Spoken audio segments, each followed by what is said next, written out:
Okay, I think we're coming through now. I hope everything's streaming correctly now. Welcome everybody to the members only chat for today, Saturday, February 26th. Excited to have this up and running. Rob, welcome.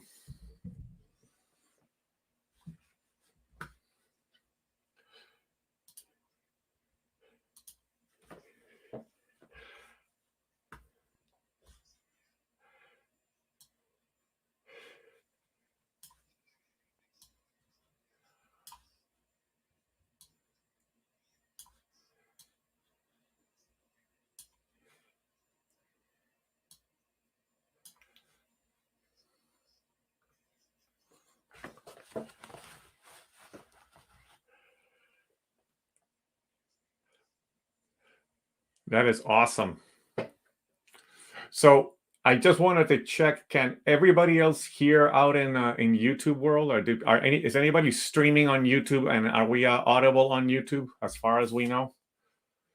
I believe we are. Okay, I just want to make sure I haven't done anything incorrectly with the audio setup.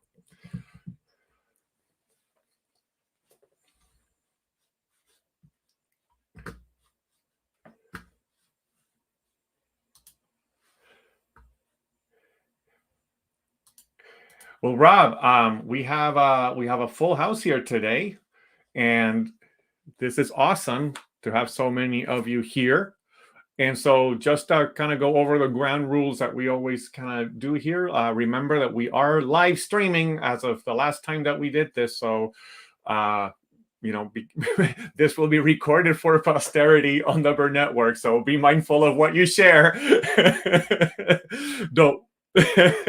and and I was going to say, Rob in particular has to be very careful because we know he's sitting on some valuable intel.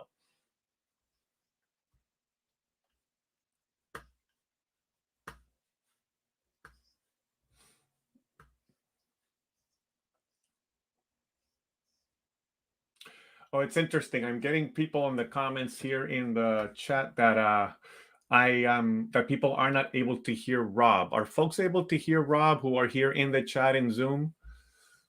People are able to hear him.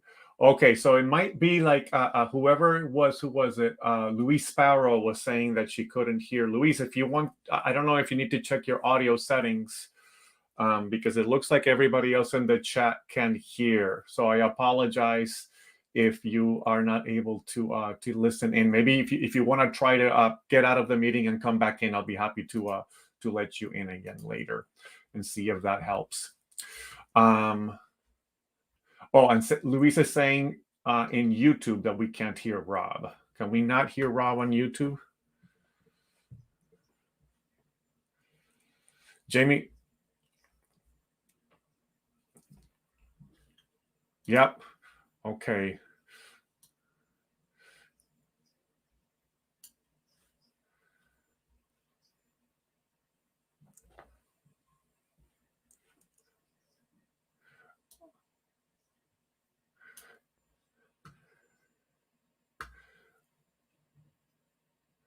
Sorry about that, Rob. I was checking YouTube as well, and for some reason, I'm not hearing you on YouTube either, but I don't know if that's just me.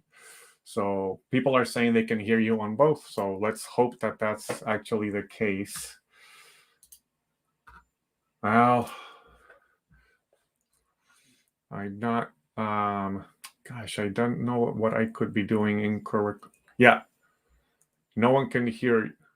Okay, so what could I be doing wrong here?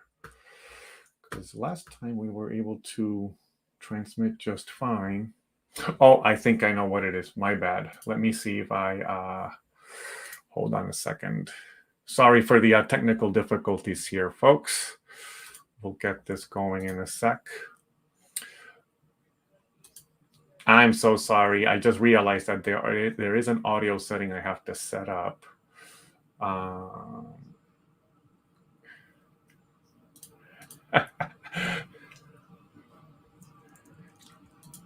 I'd be happy to do it.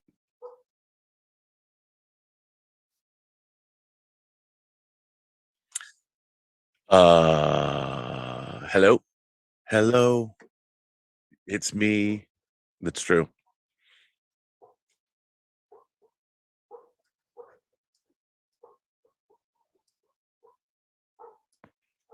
Well, actually, it can look at me. Oh no, that's only you. Oh, okay, everybody. Welcome to another members only stream. We are live with members of the YouTube channel. First of all, I want to thank everybody for being members of the YouTube channel and supporting us on a monthly basis. That's very nice of you. Roberto, this is called what is this called? The members, the MOC squad, the members only chat. Yes. So welcome all of you to the meetings, the meeting of the minds, the meeting of the MOC squad. Welcome. Now, listen, Kaz Graphics. I want to say one more time because no one heard this. But my man Kaz Graphics, the official cheesemonger of the Burnettwork. Many of you might ask, what is an official cheesemonger?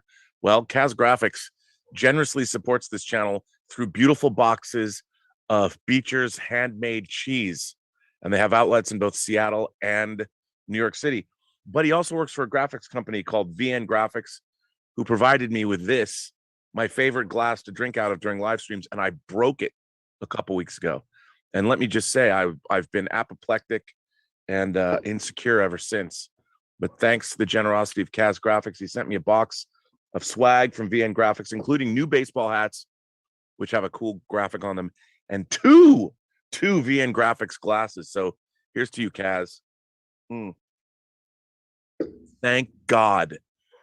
Because, you know, it's kind of like having...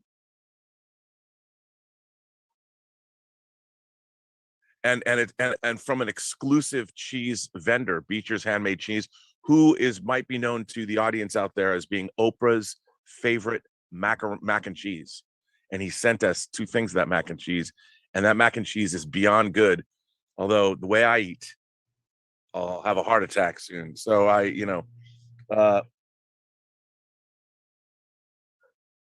well, it's really thick. I mean, it's really good. I mean, I got and I'll tell you, I prefer, my preferred way of eating Beecher's handmade cheese is to chop it up and make fatty rails and take out a hundy, roll it up tight. I mean, that's how good it is. That's how good it is. Oh, I know. Someone's going to be like, that Rob Burnett, he snorts Beecher's handmade cheese. He's got a problem, you know.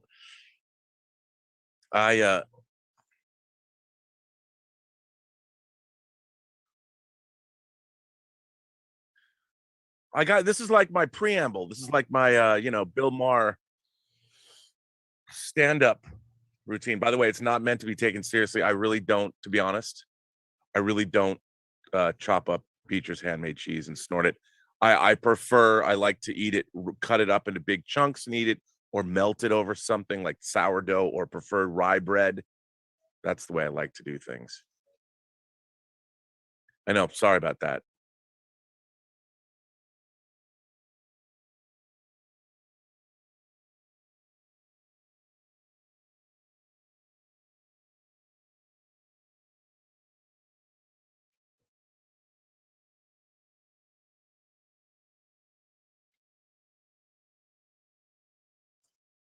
And once again, the landscapers have come with a leaf blower right at 11 o'clock.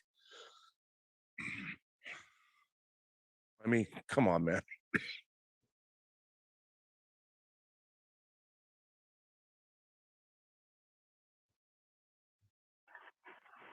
All right. Good morning. Vietnam. How you doing today? Watching that awesome scene from Star Trek Picard, with it's just full of carnage and battling on the bridge of, I guess, the Stargazer. Because, you know, why would modern Star Trek have anything but shooting, dying, you know? Oh, well. Well, let's not talk about Star Trek then. I can't help it. I can't help it. Let's talk about Star Wars instead. I love that book. Yeah, I just got this the other day. It's good. Yeah. I have the oversized, the big ones. Then I have the episode 1 through 3 as well. Yeah. But I will not be buying the sequel trilogy version if they do that. Oh, I wouldn't either. It was worthless. But it's true. Anyway, I didn't mean to start this out on a bummer. Yeah. Oh, that's a great book.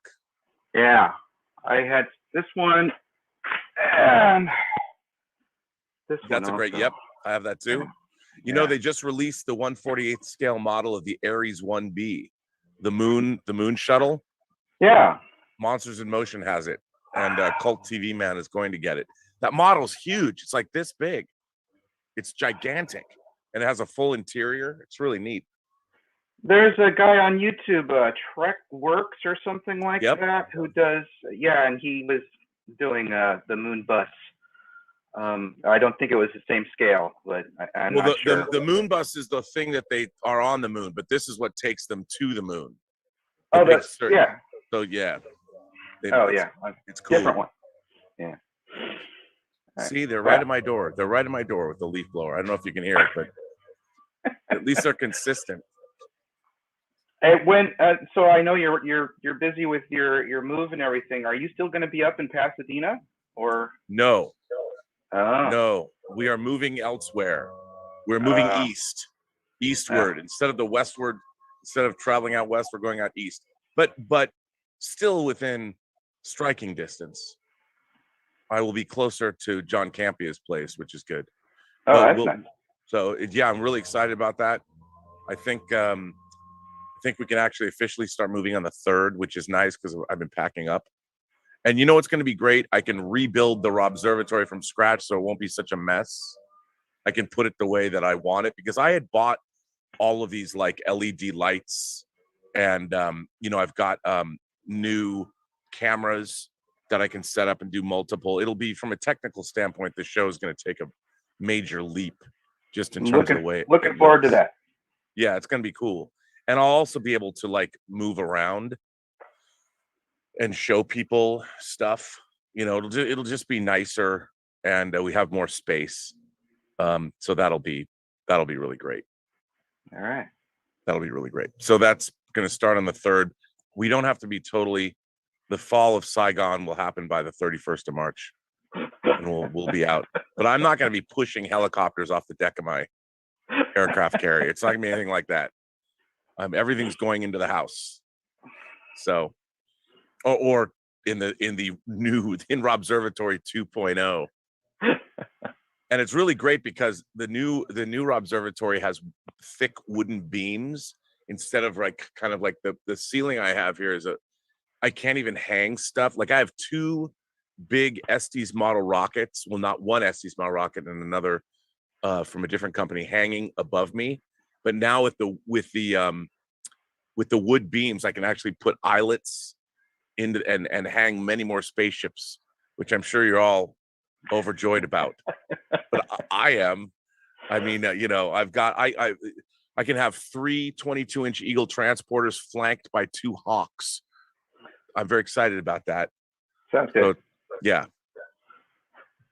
Because I'll never have to move again. So it's good. We've been stuck here over 12 years.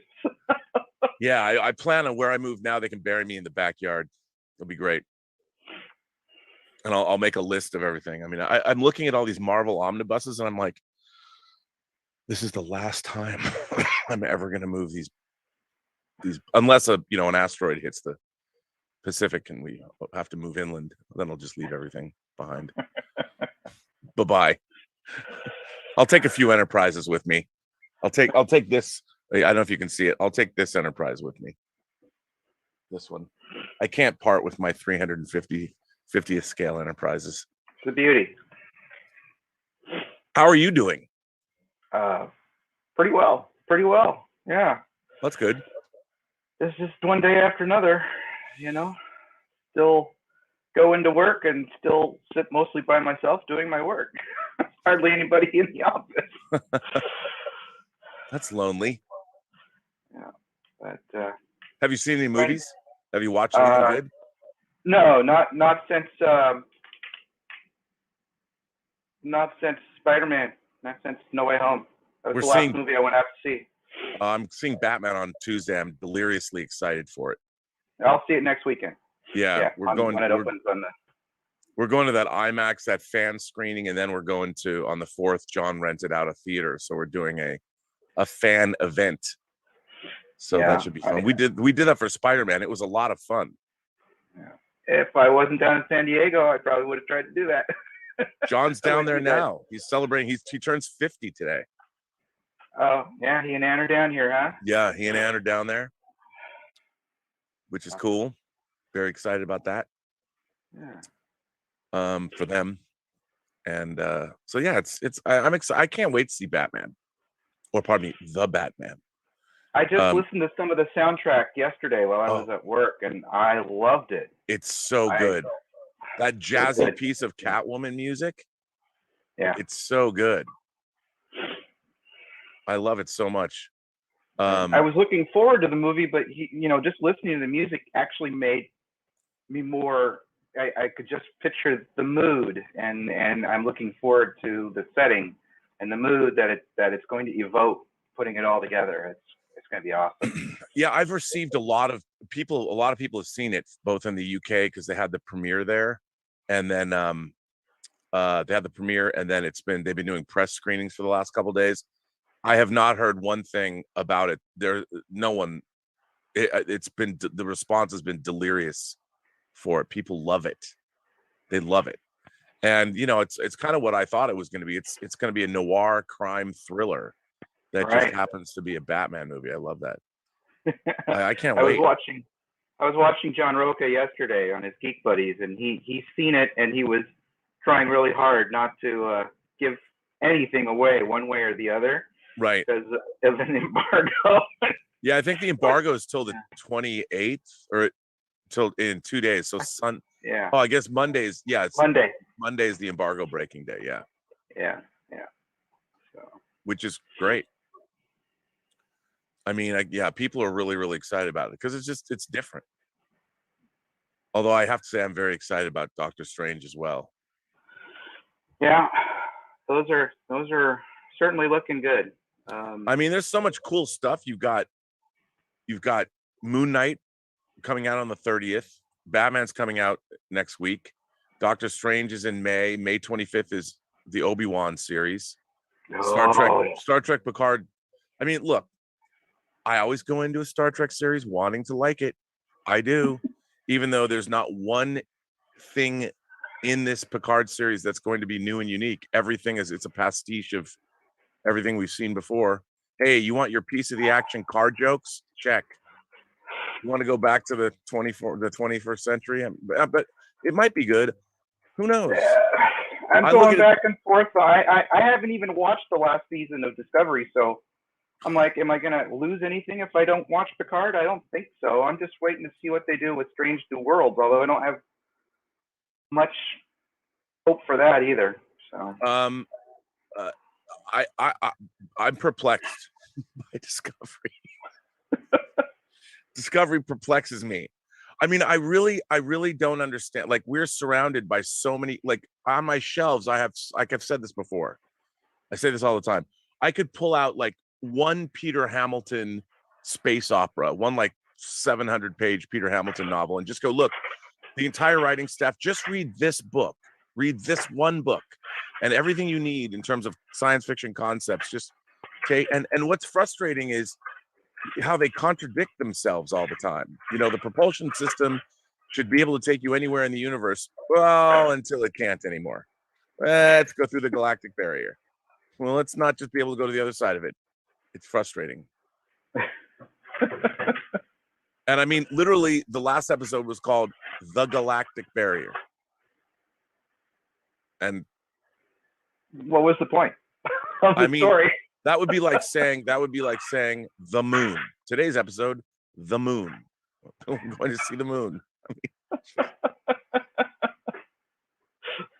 I don't know. Yeah, there was a discussion on Facebook about the new bridge of the Enterprise and on Strange New Worlds, and I mentioned that because they're using the century modern seats from the original series, and they don't work with what they've done with the new bridge.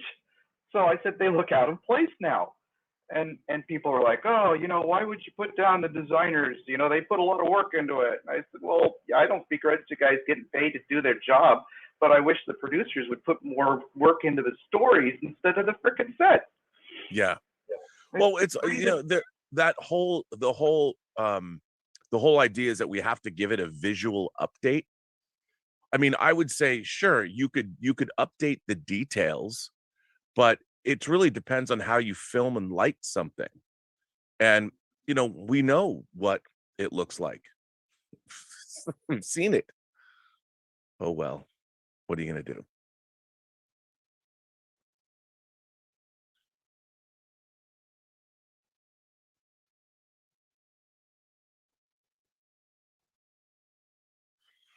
Oh, I'm glad you dug it. Nightmare Alley's good.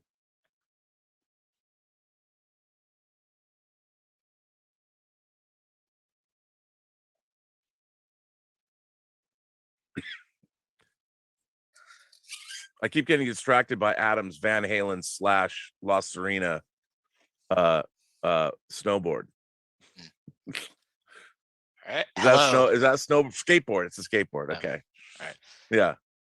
Hello. I'm hot for teacher, and damn. I fly around the galaxy with Captain Picard. All right. Uh-oh. Oh, there you go. Sorry, Jeff. What's up? Yeah. I'm. Can you hear me? Yes. All right. Okay. Yeah, I had a Zoom call the other day. Someone had problems hearing me, but yeah, we're good. Okay.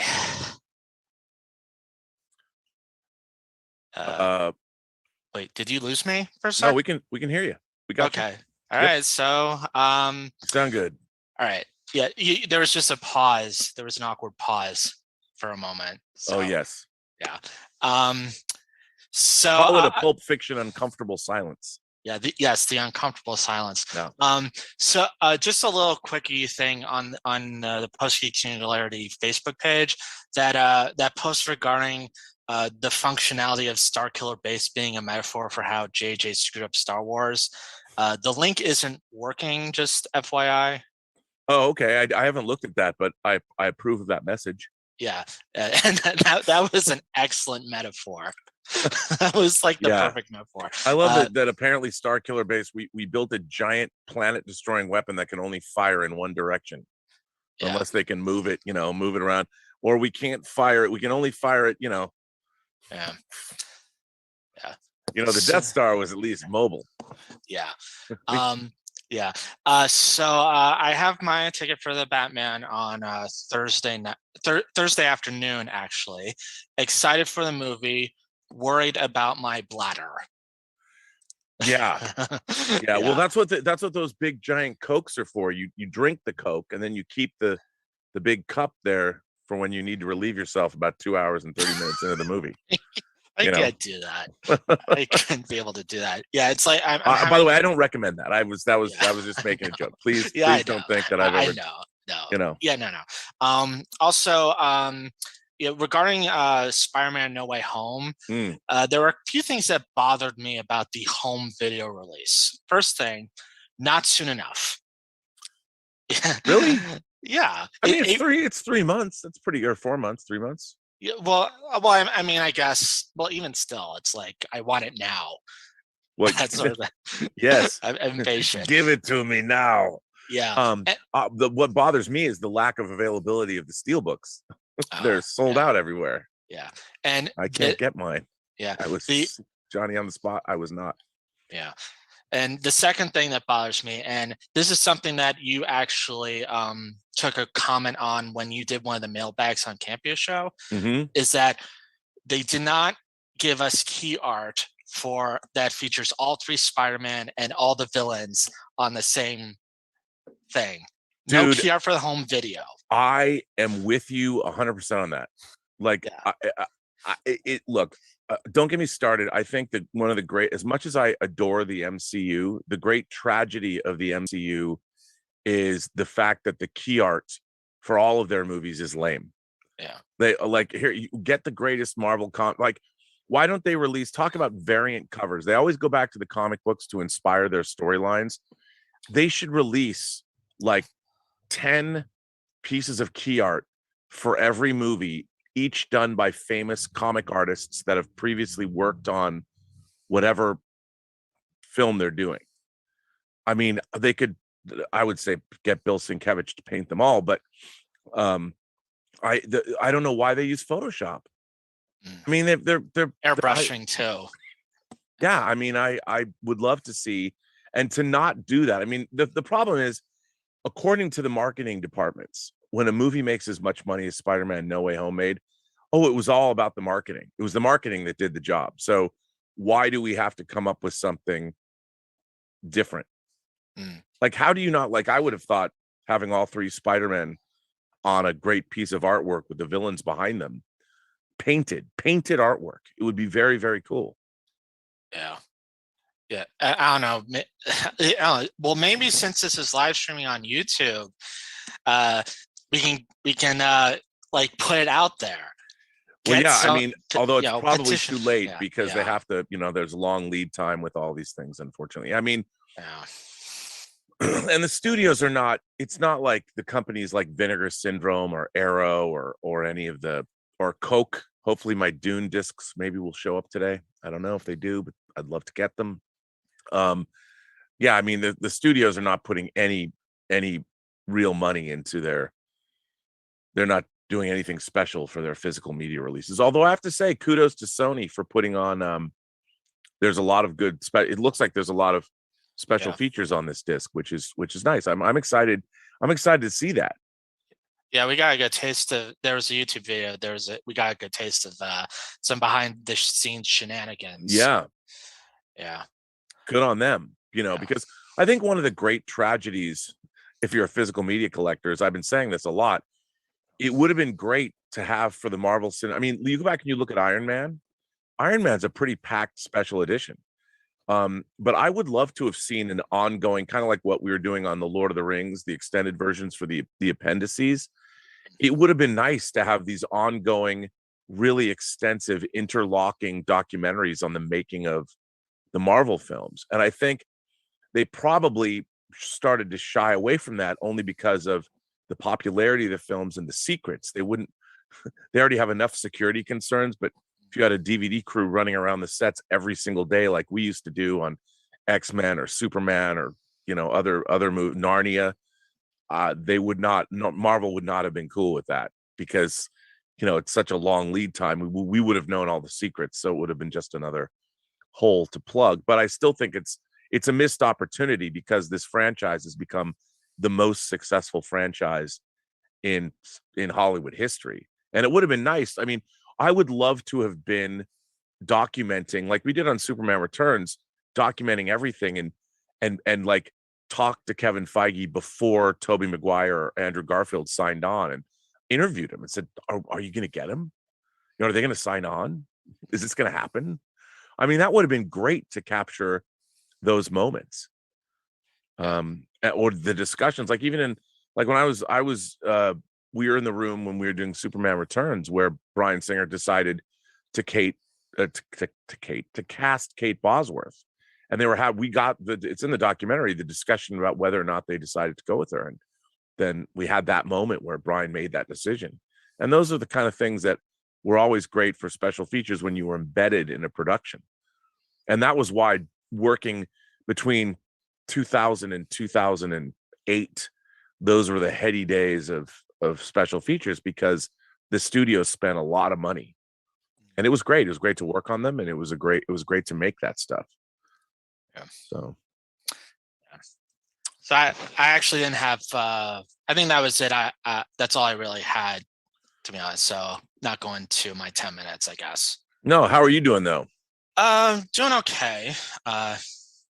Worried about the world, so to speak, naturally. Yeah, those radiation levels at Chernobyl. What an idea, sending armored columns and let's go fight around a damaged reactor. That was thought through. Yeah. So yeah, it's a little scary. Hopefully, by the way, Mexican Iron Man, our friend Mike did say, member Agent Brown Hawk 1 to Burnett White Eagle Command. The sound is okay. Copy. Over. Thanks, Mexican Iron Man. Yeah. Well, here in Colorado, I mean, the big thing we had going the past couple of days, we've been going through a deep freeze. Yeah, I've heard about that. Yeah, we our house's cold water froze up. Well, specifically in our kitchen. We have I guess our bathroom cold water though is okay. We're on separate pipes. Does that mean your pipes get damaged when that happens? We actually have this sort of like I know what you're talking about. We have some durable piping that can withstand that sort of thing. Fortunately, our pipes don't burst, but we added in some vents to sort of keep the cold water pipes, give the cold water pipes some hot air so that they don't freeze up too much. So yeah, it's very inconvenient, but yeah, we're okay now. Yeah.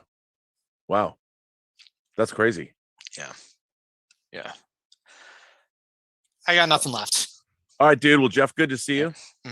Thanks for coming out today. Yep. Later.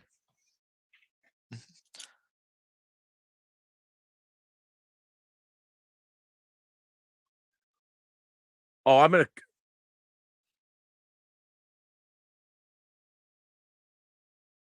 Stubble the jokester, firing in the jokes all the way from Sweden. Man, I want to get you and Emma Bannon on a joke off. Yeah, I don't know what you thought of the last one with the Dinklage joke. Yeah, come on, man. No, but it was Dinklage doing The Fugitive as a psychic. Yes, it's a small medium at large. Yeah, I thought actually that was pretty funny. I thought that was pretty funny. Yeah. Anyway, I'm glad you enjoyed my Star Wars letter. Yes. Yeah. And you had it on 2 shows. Did I have it on 2 shows? Yeah, you had it on 1 show, then you had it on Musings. Oh, right. Yeah. I thought, that's right. Yeah. No, I thought it was good because when if something's good, I read it on Midnight Musings, I'm wondering if I always want to bring it back and talk about it. Yeah. I've done that before. That was a good letter. So anyway, don't want to beat a dead horse. I almost said something bad. It's okay. No, but the Oscar thing. Oh yes, what do you have to say about that? I think Campus he's focusing on the wrong thing when it comes to that. I think it's the perception of what they think is important. I agree 100% with that. Yeah, it's not how good or bad the award show is. That's not the point. The point is how the different categories are respected. Yeah, or the perception of it, at least. Oh well, I mean, most people think actors make up their lines anyway. You just tell them, okay, here's the scenario. You're chasing after a bad guy, and make stuff up.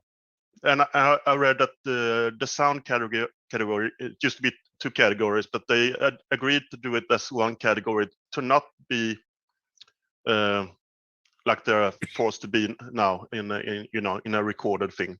But now they're being delegated to that anyway, so or relegated. Well, I think you're absolutely right. I mean, the whole thing is, on one hand, the Academy, the American Motion Picture Academy of Arts and Sciences, they need to make all their money for the year. Well, now they have the museum, but they make a lot of their money. Their operating costs are covered by what they make showing the Oscars. But the thing that I'm aware of is that the perception of movies in our culture has changed. And before, the studios would put out a wide variety of films. They put out dramas, comedies, and legal thrillers, and adult thrillers, and erotic thrillers, and science fiction movies. The studios are putting out this gamut of films that covered the spectrum of interest. And nowadays, studios are focused only on IP tentpole properties, which aren't traditionally Oscar bait movies. And then on the other hand, then you have these indie companies, whether it's an A24 or Fox Searchlight is now part of Disney, but the interest in films as a cultural force has changed. The popularity is not there. Movie stars are no longer, they don't inhabit this rarefied air. You can follow them on Instagram or Twitter or whatever and interact with them. The world has changed. And so the Academy is floundering, trying to figure out what they can do to make this TV series or this show more relevant to gain more viewers. And I think that thinking is wrong-headed. What they need to go do is celebrate the art form of film. And I would, if anything, when you have these, a couple of years back, they did an explanation. They had these video packages, like, here's film editing. Let's show you the difference using some of our nominated films, how film editing matters. Or like when Steven Spielberg introduced John Williams at the Hollywood Bowl, because he conducts every year, when Spielberg said, let me show you the opening of Indiana Jones and The Last Crusade with and without music. And I think what the Academy should do is lean more into the art of filmmaking, because there are more people making content, video content, using cameras, using lighting, because of what we're doing right now. YouTube, TikTok, it's turned the whole world into a bunch of filmmakers. Now, there's a lot of people that think short form filmmaking. I mean, there's some incredible filmmakers working in TikTok, doing some incredible stuff. And the perception of movies has changed, but still you have more people than ever before that are picking up cameras and shooting stuff. And I think that the Tiffany standard of that is a motion picture, and a motion picture that wins the Oscars. So what's so funny to me about the Academy, the very things that people are using more of, that the everyman and the everywoman, the every person is using more of than ever before, is filmmaking techniques. And so the Oscars are still trying to think that they're making a variety show, when really, like, what they should do is they should appeal to people that love the art of filmmaking and make that a thing. Whereas this is if you make a feature film that's nominated for an Oscar, that's the equivalent of going to a Princeton or a Yale, an Ivy League college. Everyone else is aspiring to do that. And they should really lean into the art of filmmaking, which is what the Oscars are supposed to celebrate anyway. And when they go back and they relegate technical categories to the kids' table, it's the most wrong-headed message I can imagine. Yeah, and I think it's a trend now in all of media that we have to appeal to the new people, and that without and they don't think they will lose the diehard fans or enthusiasts of something. They think they're along for the ride, and then we can appeal to other people. But you often lose the diehard fans or enthusiasts of something if you only think of getting new people into the fold, so to speak. No, I agree, and the thing is, and don't go into a Star Trek rant about that. No, I promise I won't. No, but I mean, you're absolutely right, because the new people, these new viewers that they're trying to woo to come watch the Oscars, are not interested in movies the way, say, we were when we were younger. They're interested in TikTok, and they're interested in making reels for Instagram or whatever. That's where people are starting out, and movies are increasingly, and the thing is, when I say movies, spectacle, watching, I love the Marvel Cinematic Universe. Watching Spider-Man No Way Home is great, but even at home, my thousands of movies that I collect, I don't watch a lot of movies like Spider-Man. I watch Goodfellas or The Godfather, or I'll watch The Verdict, or I'll watch Tootsie, or I'll watch take your pick, or I'll watch whatever my favorite Quentin Tarantino movies, things that, because ultimately we like movies that are about characters and story. And watching an exchange between two great actors, like the scene in Goodfellas, I'm funny like a clown, I amuse you. I mean, that scene, you could watch as many action scenes as you want, but nothing is more entertaining than watching Joe Pesci and then watching Ray Liotta wondering if he's really stepped in it. Like, oh my God, am I in trouble here? Is he gonna gun me down? You know, and that's what makes movies worth watching. The spectacle is fine, but ultimately, I don't think people return to movies again and again and again, because once you've seen, I mean, there's still great moments. Like, I love Infinity War and Endgame. I really do. I find those movies, I can't believe they exist. Every time I put on the first 25 minutes of Infinity War, never ceases to be monumentally entertaining to me. Watching Doctor Strange go at it with Tony Stark and making Ben and Jerry's ice cream jokes. It's just, I love the whole thing. And seeing them fight the Black Order in the streets of New York. Come on, man. But you know. Yeah, another short thing before I leave. I don't know if you read the Atlantic article. I think it's a month old or something, but I don't know if you covered it on your show. But about if old music is killing new music. Do you know if you covered that? I have not covered that. That's really well. I mean, again, I think that where is the new music? That new music it comes and goes so quickly because, you know, we don't have radio, we don't have the unifying force. I mean, music used to be a unifying force for culture. It has no really cultural relevance, perhaps, but not. It doesn't punch through the media noise, and I don't know. Ever since MTV stopped playing music videos, there haven't really been a good promotional tool for new music. No, really.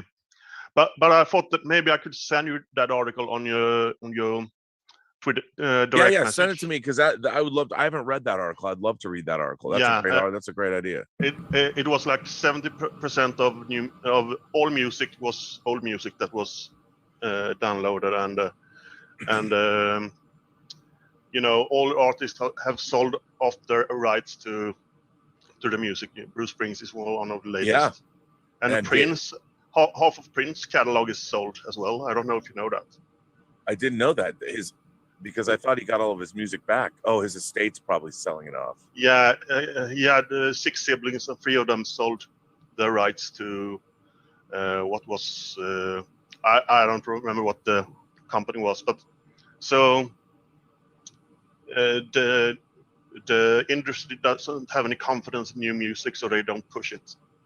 And but it's a really great article. I think it would be a great episode on. That's a great idea for an episode. So I didn't realize Prince's his siblings were selling off. Yeah. Wow. So 50% is owned by. Oh, I don't remember what's the company. You can find it on probably YouTube. Warner Brothers, I would imagine. No, it was something relative obscure. It was not a Sony or not a Universal or not a Warner. It was a smaller thing. Well, there's companies now that you can buy like stock, like the equivalent of buying stock in musicians. Yeah. So you can buy like for part of their catalog or something, which is fascinating. I mean, and again, you know, for the very first time, the world has turned into, you can monetize the planet Earth. You know, before you had to deal with markets. Like movies are the same thing. You can make independent films, and if you can control your distribution and get people to know your product is out there, you can monetize the world, which is something artists never had the privilege or ability to do in the past. So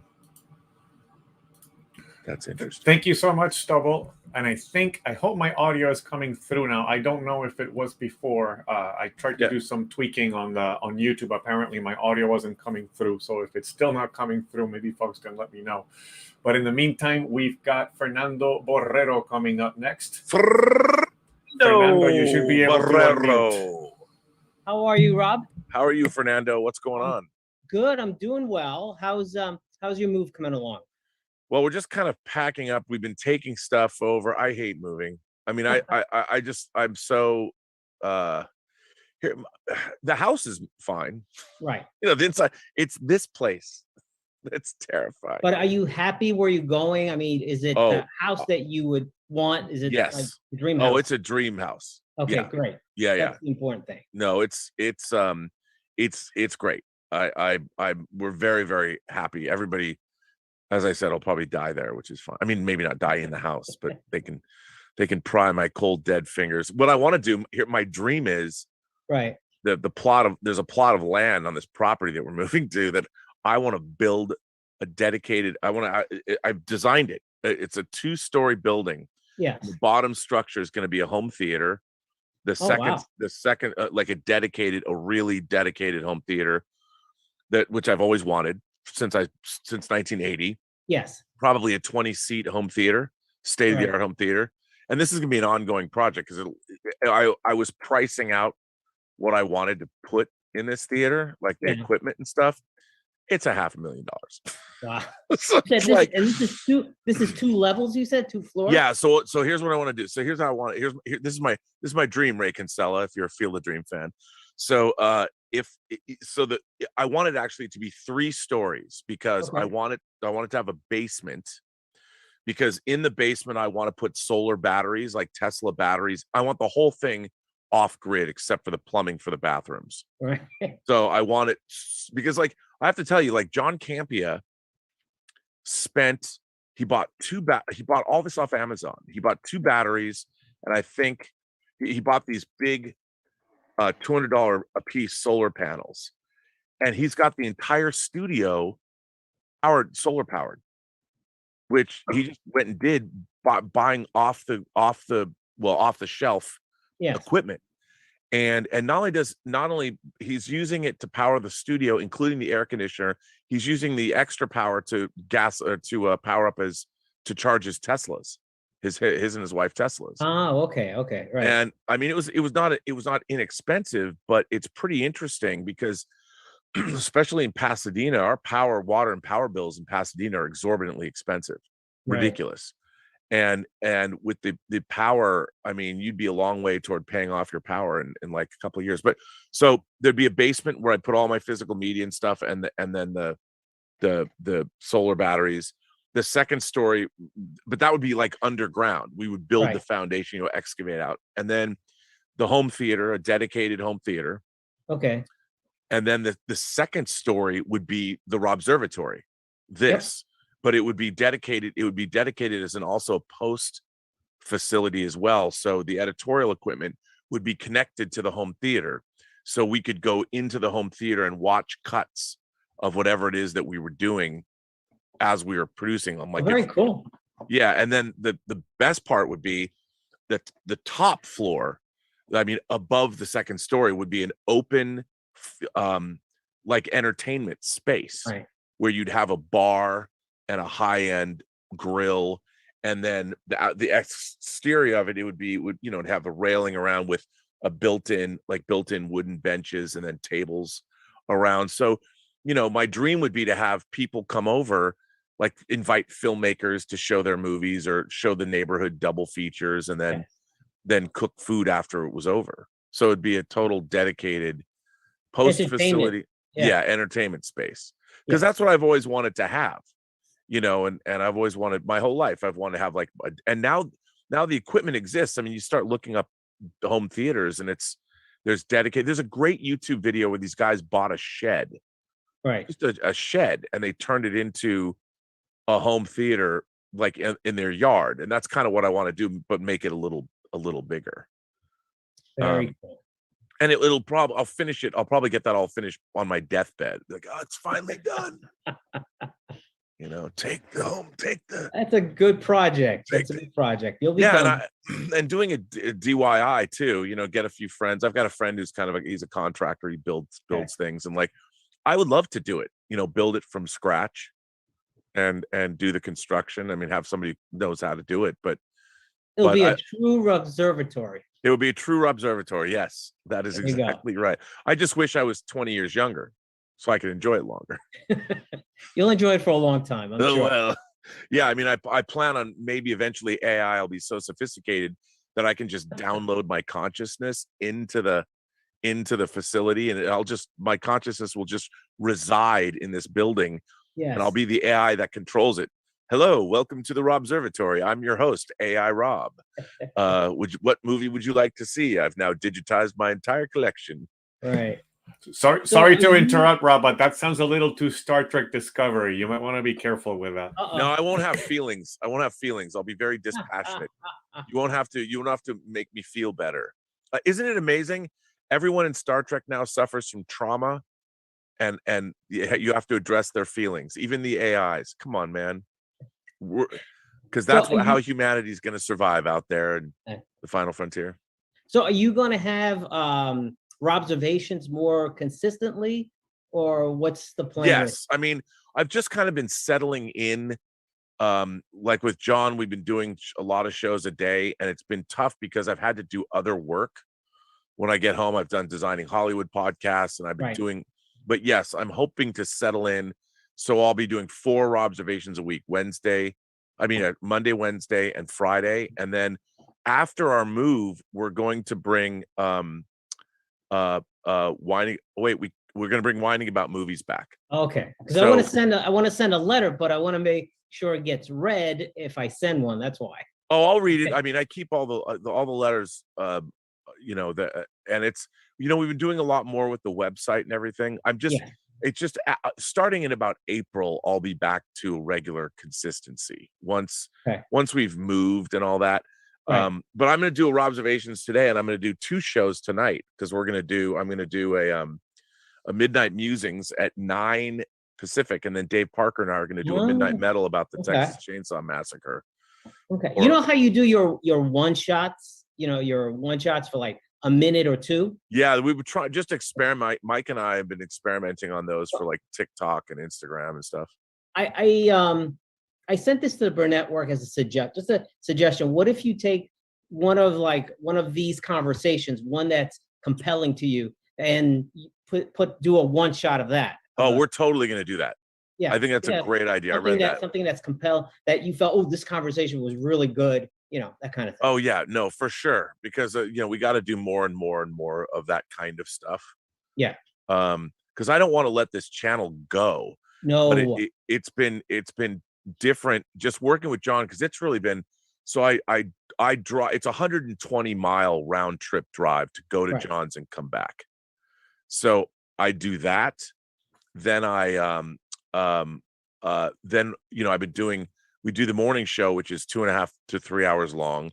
Then we record something in the afternoon, whether it's a mailbag or whether it's a movie club or something, that I drive home. And then I still have so much extra other work that I'm doing on various things. Like sometimes I've just been turning on Robservations like 9:30.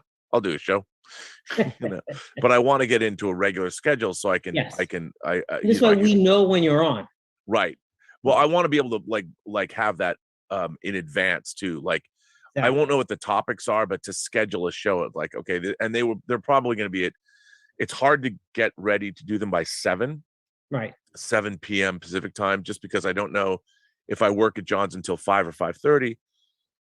I can't get home with traffic until at least 7. Because I don't need to tell you, if you tell us in advance, your audience will go up as well. Yes. Yeah, absolutely. For sure. But it's been good. I mean, the shows have been, I've been happy with the shows that we've been doing. Not for nothing, because the only reason I watch Campia is because you're on. That's the truth. Take it anywhere you want. Well, no, but I think the shows with all of us on have been much more fun to do. I mean, you add a different perspective and knowledge that the others don't have. Right. And that's what makes it watchable. Well, I appreciate that. Just tell him not to cut. My only beef is that he cuts you off a lot. I hate when he does that. Well, it's he has. There's one of the things that John has that I don't have is structure. John has a great structure to the show. He's got the topics and he likes to keep it moving. But yeah, I mean, I think sometimes we have these great discussions that I think are worth listening to. I agree. But I've been having a lot of fun on the show. I mean, I haven't laughed so much on. I mean, there's been times when I've lost it on that show because it's been a lot of fun. But it's a different thing. It's a different, but I like it. But Very cool. but yeah, I do want to keep. Obviously, I don't want to do anything to this channel, but I want to bring back whining about movies because I think that we have a lot of stuff we can talk about. And what's going to be great is moving into the new space.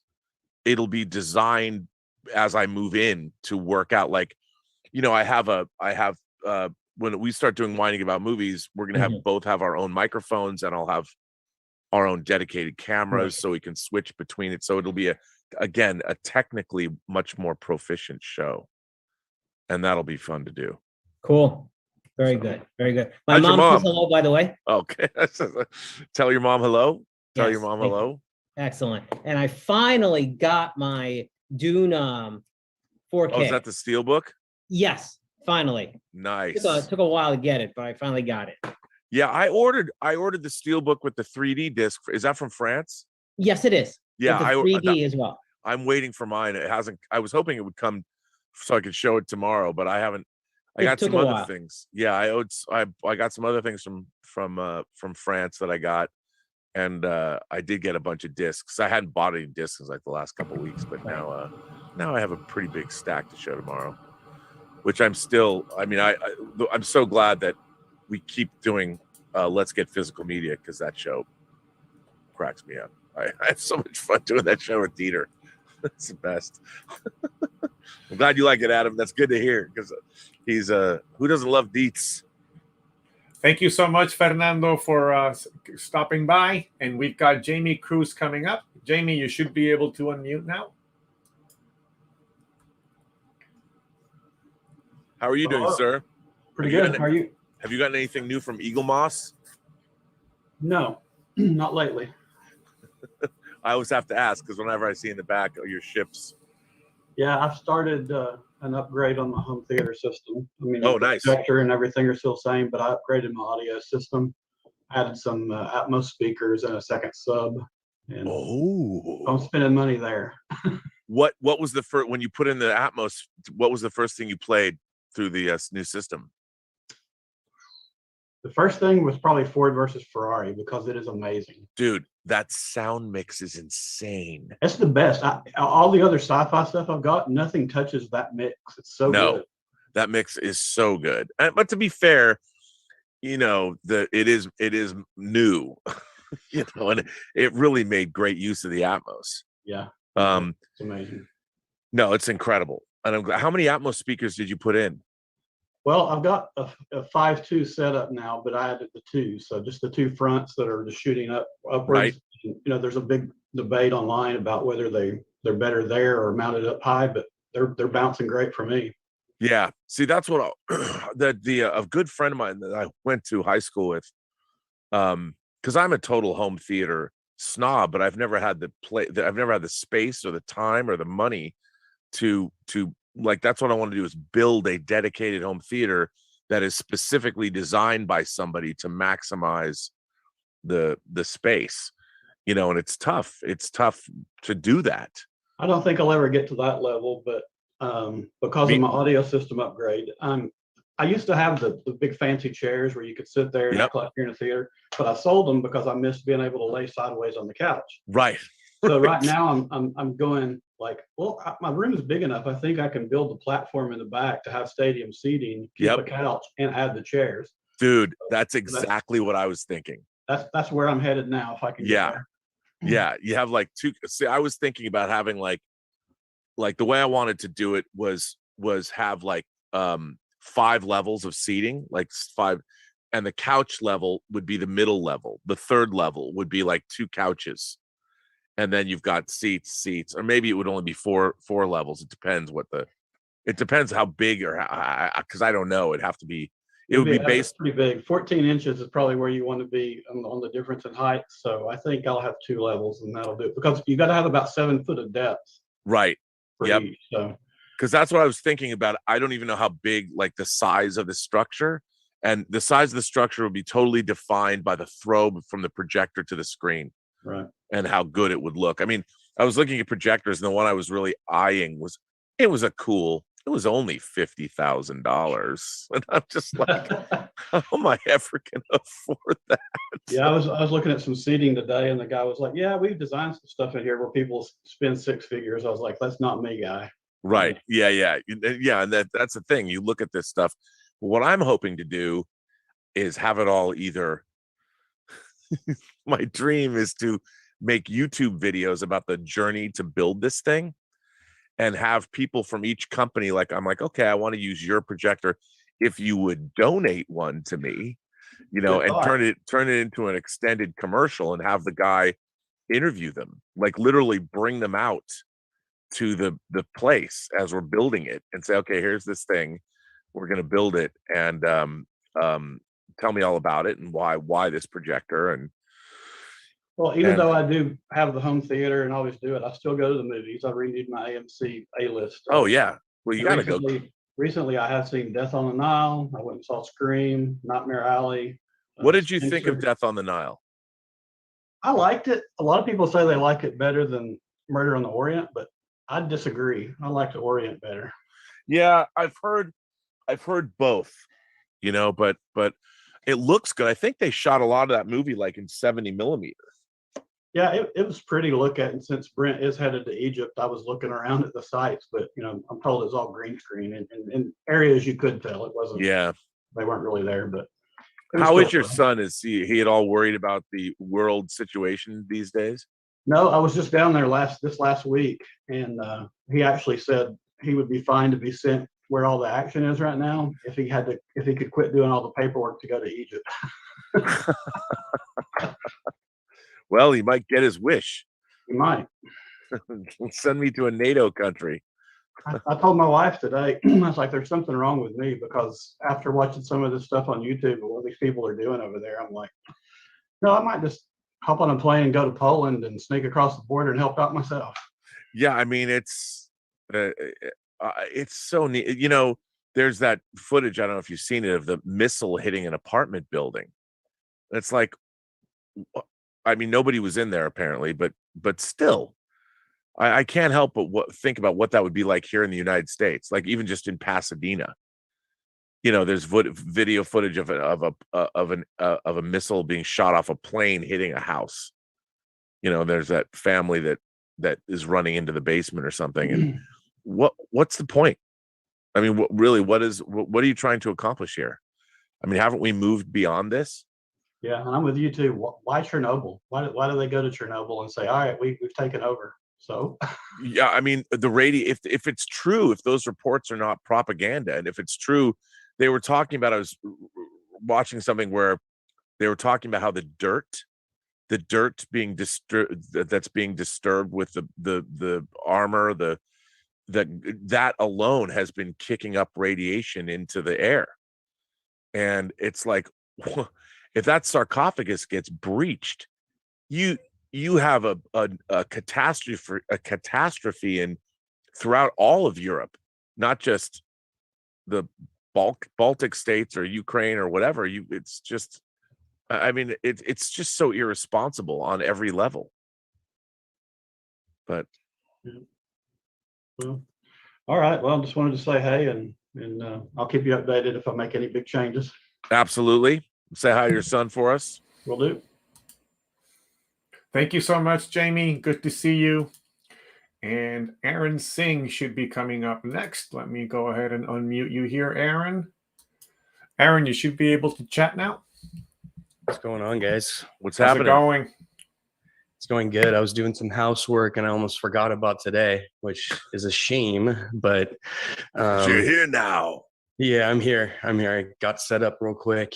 First of all, I want to say that I think you, across from John and Chris Carr and Ray, has been a great setup for this show. I think both. I mean, Chris has always been a great addition to the show, but I think Ray has been a really cool addition to the show. Oh, first of all, I love Ray. I think Ray is great, and he's just, Ray kind of represents the everyman. Exactly. But he's been a part of the show for a long time because he's always done the graphics and everything, right, the thumbnails, and he's just hilarious. He's just a great guy. But the stuff he says, he cracks me up so much because he does have a very quick wit sometimes, and I'm just like, And it's gonna be fun. Like on Movie Club, he's never seen Raiders of the Lost Ark. Oh, what? That's crazy. I know. That's So crazy. it's gonna be fun to do. The next Movie Club is Raiders, and I forget because I've been a movie fanatic my whole life. So the idea that people that are younger than me that they haven't, I just assume everybody sees these movies. Exactly. There's so many reaction channels I watch sometimes just to, like I've said this before, but I really like watching teenage girls react to The Exorcist. Like Yeah, there's a bunch of, just because that there's a transgressive, there's a lot of stuff in that movie that you just don't see today. Oh no, totally. I watch people who react, younger people who react to music, like they'll listen to like for the first time Tool, like Lateralis or Schism, or Stink Fists. Yeah. And it's a cool thing to see people react to that. Yeah, man. We're only a few days away from the Batman. I can't wait. We're going on Tuesday. We see it Tuesday. Yeah, me too, man. I read the pre-novelization that came out. This is a very short read. How is it? It's like I said, it's a very short read. It's kind of a whisk through parts of his life, but it was really cool to see the setup that they do have in there. I liked some points. I kind of thought they breezed by some other things, but I think it's a really cool setup for this newer Batman that's going on. Yeah, I mean, I was kind of talking about this the other day on the Campy show. If on one end you have Batman Forever and Batman and Robin, the total weird fantasy, then you've got Batman and Batman Returns, the Tim Burton movies. Then you have Zack Snyder's version with Darkseid, Batman v Superman and Justice League. And then by the time we get to Matt Reeves' Batman, you're firmly set in the real world. Exactly. There is no fantasy element. It's more like they talk about adventure. Wasn't he saying, I don't know if it's confirmed, but I heard like him saying that he wanted to try to put Mr. Freeze in the sequel, or there's some rumblings of that. I don't think it's true, but if he did do that, let's just say he did. Right. I think he would. I think he could definitely nail the CG and make it look very real. I don't know though. It depends on the tone. The tone, exactly. Again, but Batman the Animated Series had that like really deep story arc for him, and it was great. Shows. It was very emotional. I remember seeing that as a kid and being like, "Wow, man, this is hitting me in a way." Usually you just watch it for the quips and the action. Yeah, it was really, really good. Aaron, if they went on a different direction, like maybe he's just a serial killer that freezes his, his prey, something very different, kind of like what we're seeing with Riddler. I could sort of see something like that. Well, yeah, absolutely. Yeah, absolutely. I was reading Batman Damned.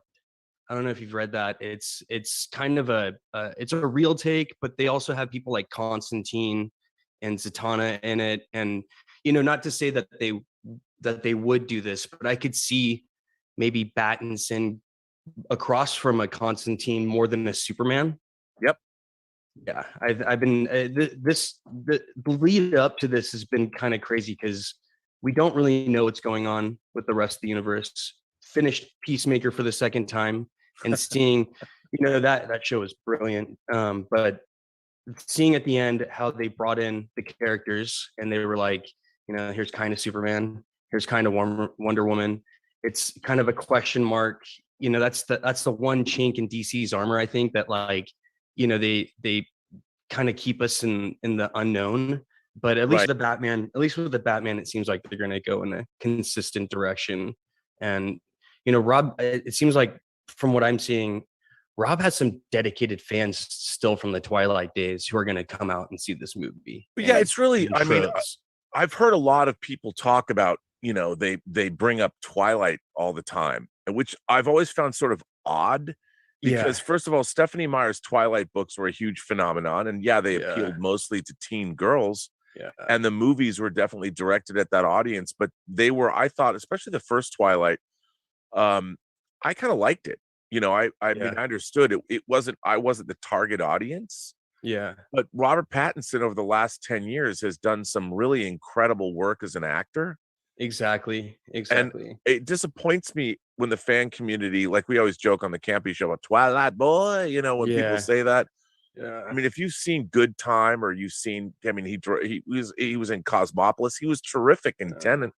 Yeah, You know, and I've talked to a few people about this, and it seems like there's I actually seem to me talking to more people who are not necessarily super into as far as we go into in the movies, who are super excited about it. And like the other day, my buddy Randy was over here, and I was trying to be like, yo, dude, and I was showing him trailers, and he was just kind of like, is he gonna sparkle? And I was like, come on, man. Like, well, yeah, I mean, get out of here. Get out of here. Look at what he did with Robert Eggers and Willem Dafoe in The Lighthouse, man. Yeah. Like, watch that movie. And good time too, how they made him a story around him, you know, and you know, that was a riveting film, but you know, they can do something. He showed something that he can get into the nitty gritty, like the director or the lighting guy is going to be in the movie too. You know, they're really hitting these quick shots and, you know, going through New York or wherever. I think they're in New York. Yeah. And yeah, Brooklyn, stuff like that. I think, you know, he really did something. I think it was like Batman training. He trained for this again. He retrained himself to do a serious character like the Batman. And you know, I'm super excited to see this. Yeah, I am too. I mean, and everything that everyone's saying about the movie is just how great it is, which is great. And that's I like that they're taking this track and because I think I've always thought that what we really want to do is we want to see superheroes in the real world. Yeah. You know, and this is a version of that. The same way that like the movie Seven is set in a real world, but it's also this heightened, sleazy, because you don't know what city it's in. It could be any city. Yeah. The fact that it's always raining. There's kind of Seven is slightly removed from reality. Right. Yeah. You know, because John Doe's criminal lair is full of things that are an amalgamation. Maybe somebody in real life could do one of the things he does, but what he does is slightly heightened. So I think the tone of that's perfect for a Batman movie. I think Matt Reeves is going to be able to blend his CG so well with a real tone. I think not a lot of people are talking about that. Like his CG, from what I've seen from when Batman cuts that cable and, you know, it lightens up, you know, it looks super seamless. And like he's flying in, doing flying side kicks and like taking out a dude and another dude. And, you know, it looks really good in that aspect. I liked Snyder's stuff, but there's, you know, and like you say, he has painterly backgrounds. It's beautiful, but it's very telling sometimes going in and out of CG in some of his movies. But, you know, in this, it seems like he really made it a point to be like, you know, there's some fantastical things, but it's going to look real. Yeah, and that's the thing. When Zack Snyder's looking to be evocative of comic book pages, like he's looking at Alex Ross paintings. Yep. Whereas Matt Reeves is like, no, this is in the real world. You know, and Zack Snyder wasn't afraid to embrace the comic book nature of the source material. I mean, he liked all that, but this movie, I don't expect to see any matte paintings of Gotham City. It's going to be, well, I mean, it could be CG assisted, but it'll be an amalgamation of what real cities look like. I don't think we're ever going to get a shot in that movie that feels at all that we're looking at green screen backgrounds or anything like that. Even though probably one of the best scenes I've seen from Zack Snyder is when Superman flies in at Doomsday and they have that little Dragon Ball Z moment with the lasers.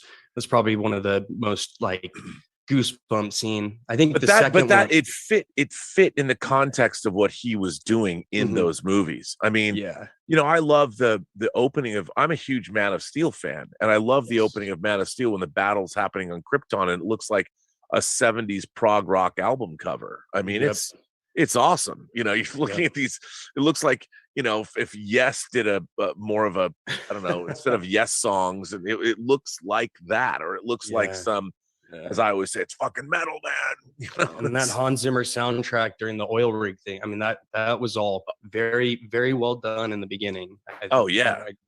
There's so much good stuff in that. And it's funny to me because I've always looked at one of the things about Man of Steel that I've never understood. The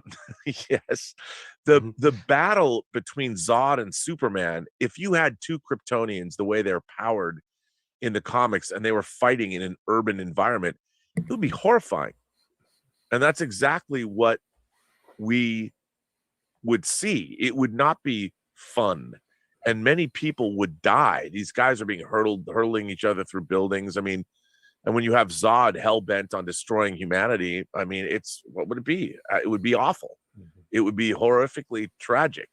And Man of Steel portrayed that, just how, and even better was the opening of Batman v Superman: Dawn of Justice, when you see Bruce Wayne arriving to Metropolis and seeing the horror from street level. That was a brilliant way to open that movie. I love the YouTube videos where people intercut that stuff. It's awesome. Aaron, thank you so much. Sorry, we have to move on. We've got Adam coming up next. Adam, you should be able to, oh, hold on, I'm having trouble. There you go. Adam, you should be able to unmute now. Can you hear me? Can you hear me? All right, good. But you're blown out though. You're really loud. All right, no, turn it down. How's that? That's good. 5x5. Right on. 5x5 in the pipe. All right, man. Yeah, wow. I have, this is what bills are for, to write the list of things you're going to talk on. You don't pay them.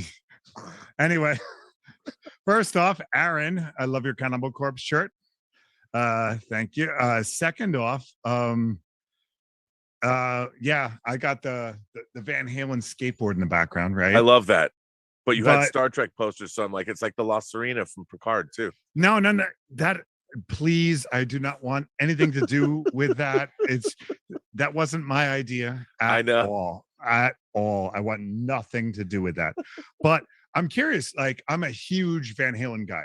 Like, I was built in the year 76, and Eddie Van Halen is my first superhero. I know this is sort of a tangent, but for me, Eddie Van Halen was a total superhero for me. Just, totally innocent and fun and just amazing skills, and just we lived like 2 blocks from where he grew up. That's why I'm asking. You're a Pasadena boy at the moment, and Van Halen is the Pasadena band.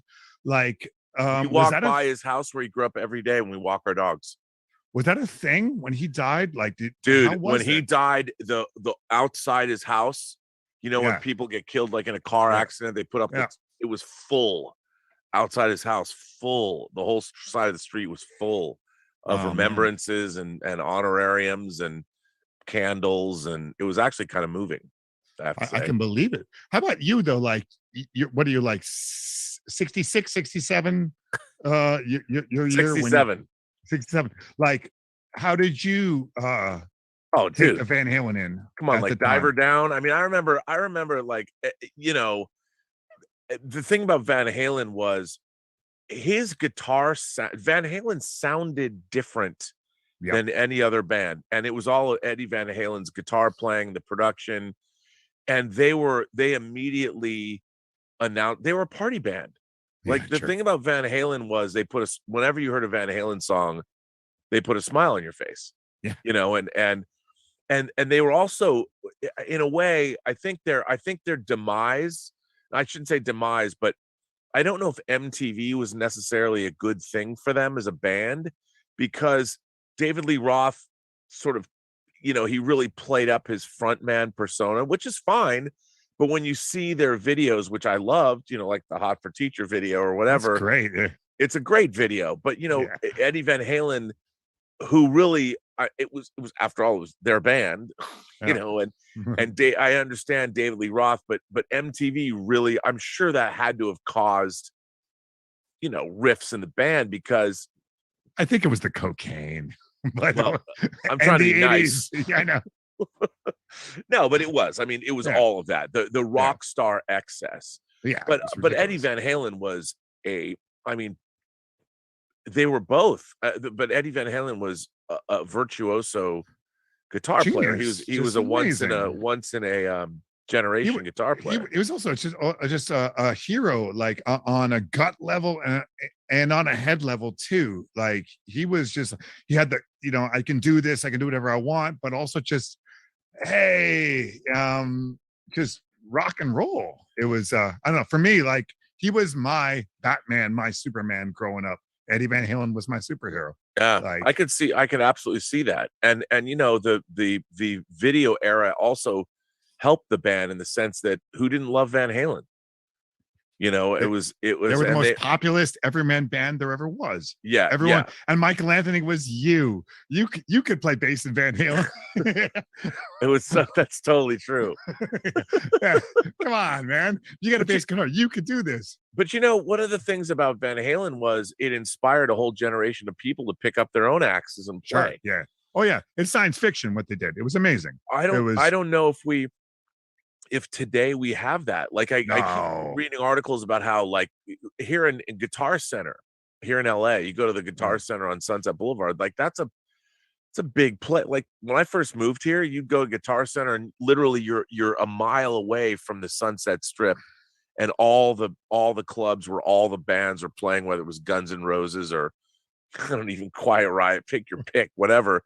All those bands, and they were all inspired by people like Van Halen and then later Guns N' Roses, and in a way, like people like Eddie Van Halen and Slash inspired how many people, and that was when, I mean, I'm from Seattle, so I understand where grunge rock came from, but you know, no grunge band ever sang Hot for Teacher. No, you know, no one ever did that, and it was. And some of those guitar riffs, it's insane. It's insane. It's the pinnacle of what humans can do in his chosen field. And with such a grace, and I don't know, it gets me every time. That's why I have the skateboard, and that's why I have this, because you know, and Picard ain't worthy. So keep your fingers. Sorry, keep your fingers off my. I don't mean to disrespect, but no. But yeah. Well, I'm just thinking about songs, you know, like Van Halen songs that were like videos or something, like Panama, you know, or Running with the Devil. Those songs are the best. But the riffs, you know, those riffs, and otherworldly. And you would hear them and you knew exactly that, like you could hear one note and know it was a Van Halen song. Yep. Totally.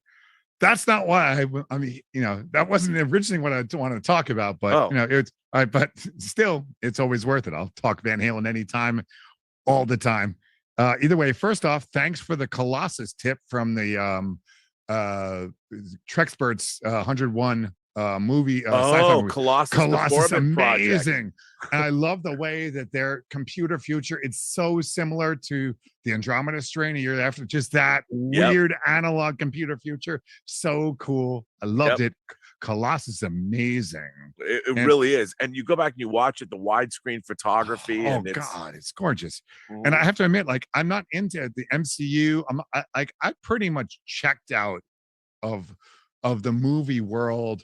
Like, I didn't even like the original when Spider-Man came back in the early 2000s. Like, I don't know. I just like, I like the old way. It was fun. They were fine. But like when I go movie fishing, much like when I go music fishing, which people are talking about, like the idea of like, you know, that the old stuff gets downloaded much more than the new and listened to, because it's the full package. Like when I'm going to go try to find a new movie, I'm just going to go back to 69 or 73. That's just where that's where the stuff is, man. And Colossus was just like a movie with nobody you've ever heard of in it. And it came out and there was a market for it. I love that. Well, the real difference was, I mean, obviously music and movies were always a commercial enterprise, but the people that were making movies and making music, I mean, they dreamt of making money, sure, but they were doing it because they had an artistic passion. Yeah. You know, and so nowadays all the decisions are made as a corporate decision. Like, we have to do this and we can pre-market it, and are we going to make money, because everything is so expensive now what I find so strange about that is, you know, we now live in a world where you can market and distribute movies on a global scale a lot cheaper than you used to, and yet everything has become so expensive. And I'm like, that's such an odd it's such an odd thing. I mean, artists now have an opportunity. Now there's still a stigma like about marketing your own stuff, but if you can get things financed, I mean, we're seeing it a lot with comic book creators who are being able to make comic books. They'll make $1 million on a Kickstarter campaign and then put out their comics and do it on their own terms. Yeah. you know, in bands. I mean, it's hard, but it's hard. There's no music. Popular music is no longer a cultural force in our Not society, at all. Not at all. and movies it's are free. following suit. Yeah. Because there's nothing. People are It's making free. You don't have to buy it anymore. It's not a choice. It's just easy. Well, you know, it's not. You don't have to invest your money. You don't have to do the research. Which record am I buying this month? It doesn't matter. You can hear whatever you want. It's not a decision. Which movie am I going to pay to see? You don't have to decide. You get it all with your one size fits all subscription. You know. I also think a lot of it has to do with actual musicianship. Now popular music is so created, whereas you know, you go back and like you think about a band like the Eagles. Yeah. I mean, sometimes it was 5 dudes lined up in a row all playing their guitars, you know, and it not necessarily wasn't the hardest hitting music. It's just another Tequila Sunrise or whatever, but you're watching that and there was an authenticity there. Sure. And it came It through was in their the music. It was from them. It was the band. It was the sound of a band. It was the sound of a director, the sound of a creator. Yeah. It was and I think of people like, you know, I'm not the biggest fan, but I totally respect Billie Eilish and Phineas, because here's a brother-sister team that are producing their own shit. You know, they're not in their own bedrooms. So, and I think that there's something genuine about what they're doing, which is why they caught on. You know, Billie Eilish speaks to a generation because she's doing her own thing. She doesn't have 10 songwriters writing a song for her, and then they're producing some song with overdubbing and whatever. It's Phineas and her. I mean, they're both classically trained singers. There's an artistic vision in there. It's not my thing, but there's an artistic vision. Yeah, but that's what I mean. It's that's what I think is missing. Yeah. It's missing from movies, and it's missing from music. It's missing from so much of our pop culture, because everything now is so manufactured and so designed by people up on high, and it used to be it came from below, and the people up on high would find it, promote it, and exploit it, but it still came down from the artistic impulse, or it began there. But now it's the other way around. It's the corporations are hiring people to try and elevate these things that they own, and it's the completely wrong way to do things, and that's why so little of it is good anymore. Adam, thank you so much. I did want to tell you that I found just this last week a channel on YouTube called Rock and Roll True Stories, and they're doing a whole series on the contests MTV used to run, and so they have a little mini documentary about the time that there was a Van Halen contest, and the person who won got to go and party with them. You might want to check it out. It's a pretty cool little story. Adam. So I'm gonna go ahead and let's see here. Let's get Tom Jr. Jackson is here, a longstanding member of the community. Tom, you should be able to unmute right now with the with the Funko Pop report. Dude? Hey, I don't know if I showed this to you yet, but I got Spock. Nice. Yeah. In the chair. He's in the captain's chair. What's up? Yeah. So it goes very well with my Kirk. All right.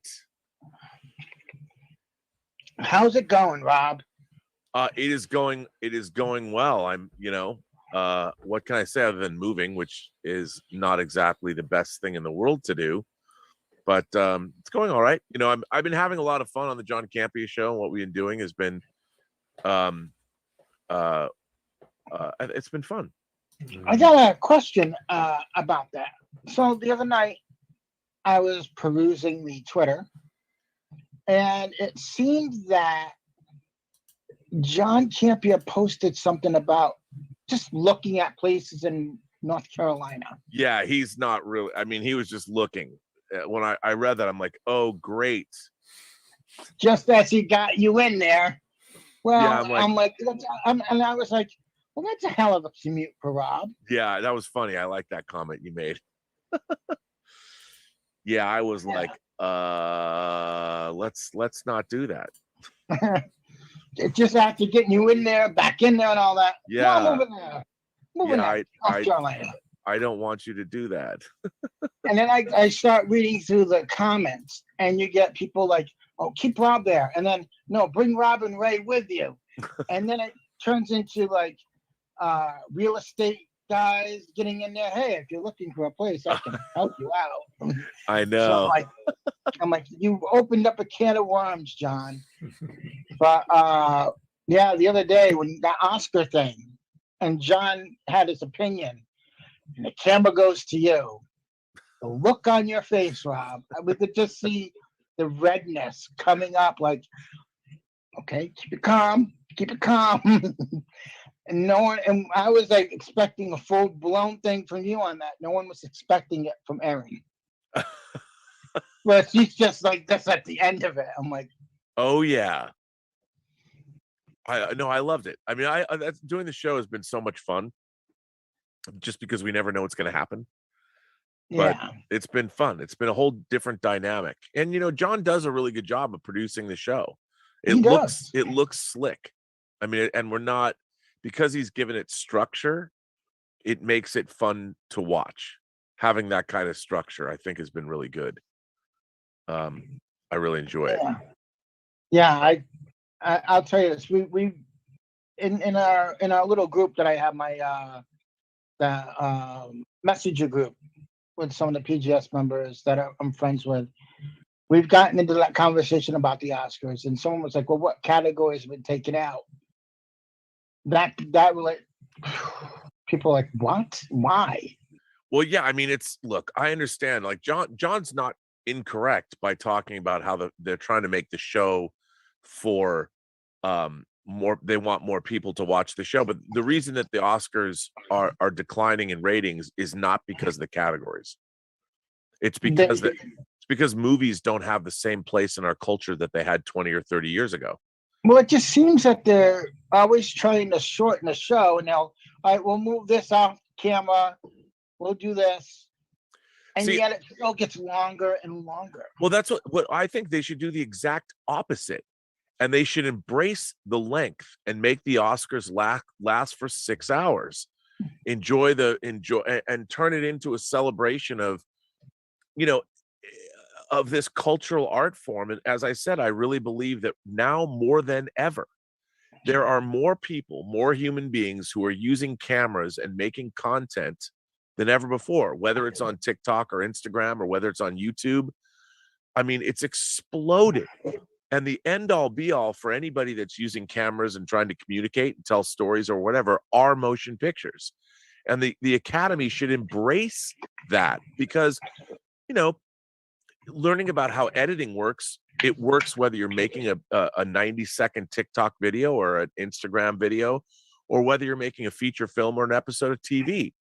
Learning the basics of filmmaking is something that now millions of people can benefit from. And I don't understand why they don't. I mean, even when you're making little YouTube videos, good sound, good editing, good camera work, it all matters. And so what is one Hollywood has that to teach you, and they're trying to, well, we're going to get rid of production design. And I know we're still giving out the awards, but whether you believe it or not, they're still creating a hierarchy of what's important or not. And it's ridiculous. I mean, what it comes down to is the Academy is like, we only believe, like everybody, that movie stars, even Hollywood has learned that movie stars are no longer nearly as relevant as they used to be. And you have to cast the right person. What has become the star is the characters in the story. And Hollywood still thinks that, oh, well, it's the Oscars. All anybody cares about is the glamour. And I'm like, I don't think that's true. They care about the art. They really do. And they keep trying to undercut the show to be what? I mean, when I was a little kid, I loved those categories. You think I wouldn't have wanted to see John Williams not get an Oscar for Star Wars when I was 10 years old? No, you get very excited for some of these things, and then like, well, let's switch this up and let's do this. I'm like, well, then if you're so worried about timing, start it earlier in the day. You know what I mean?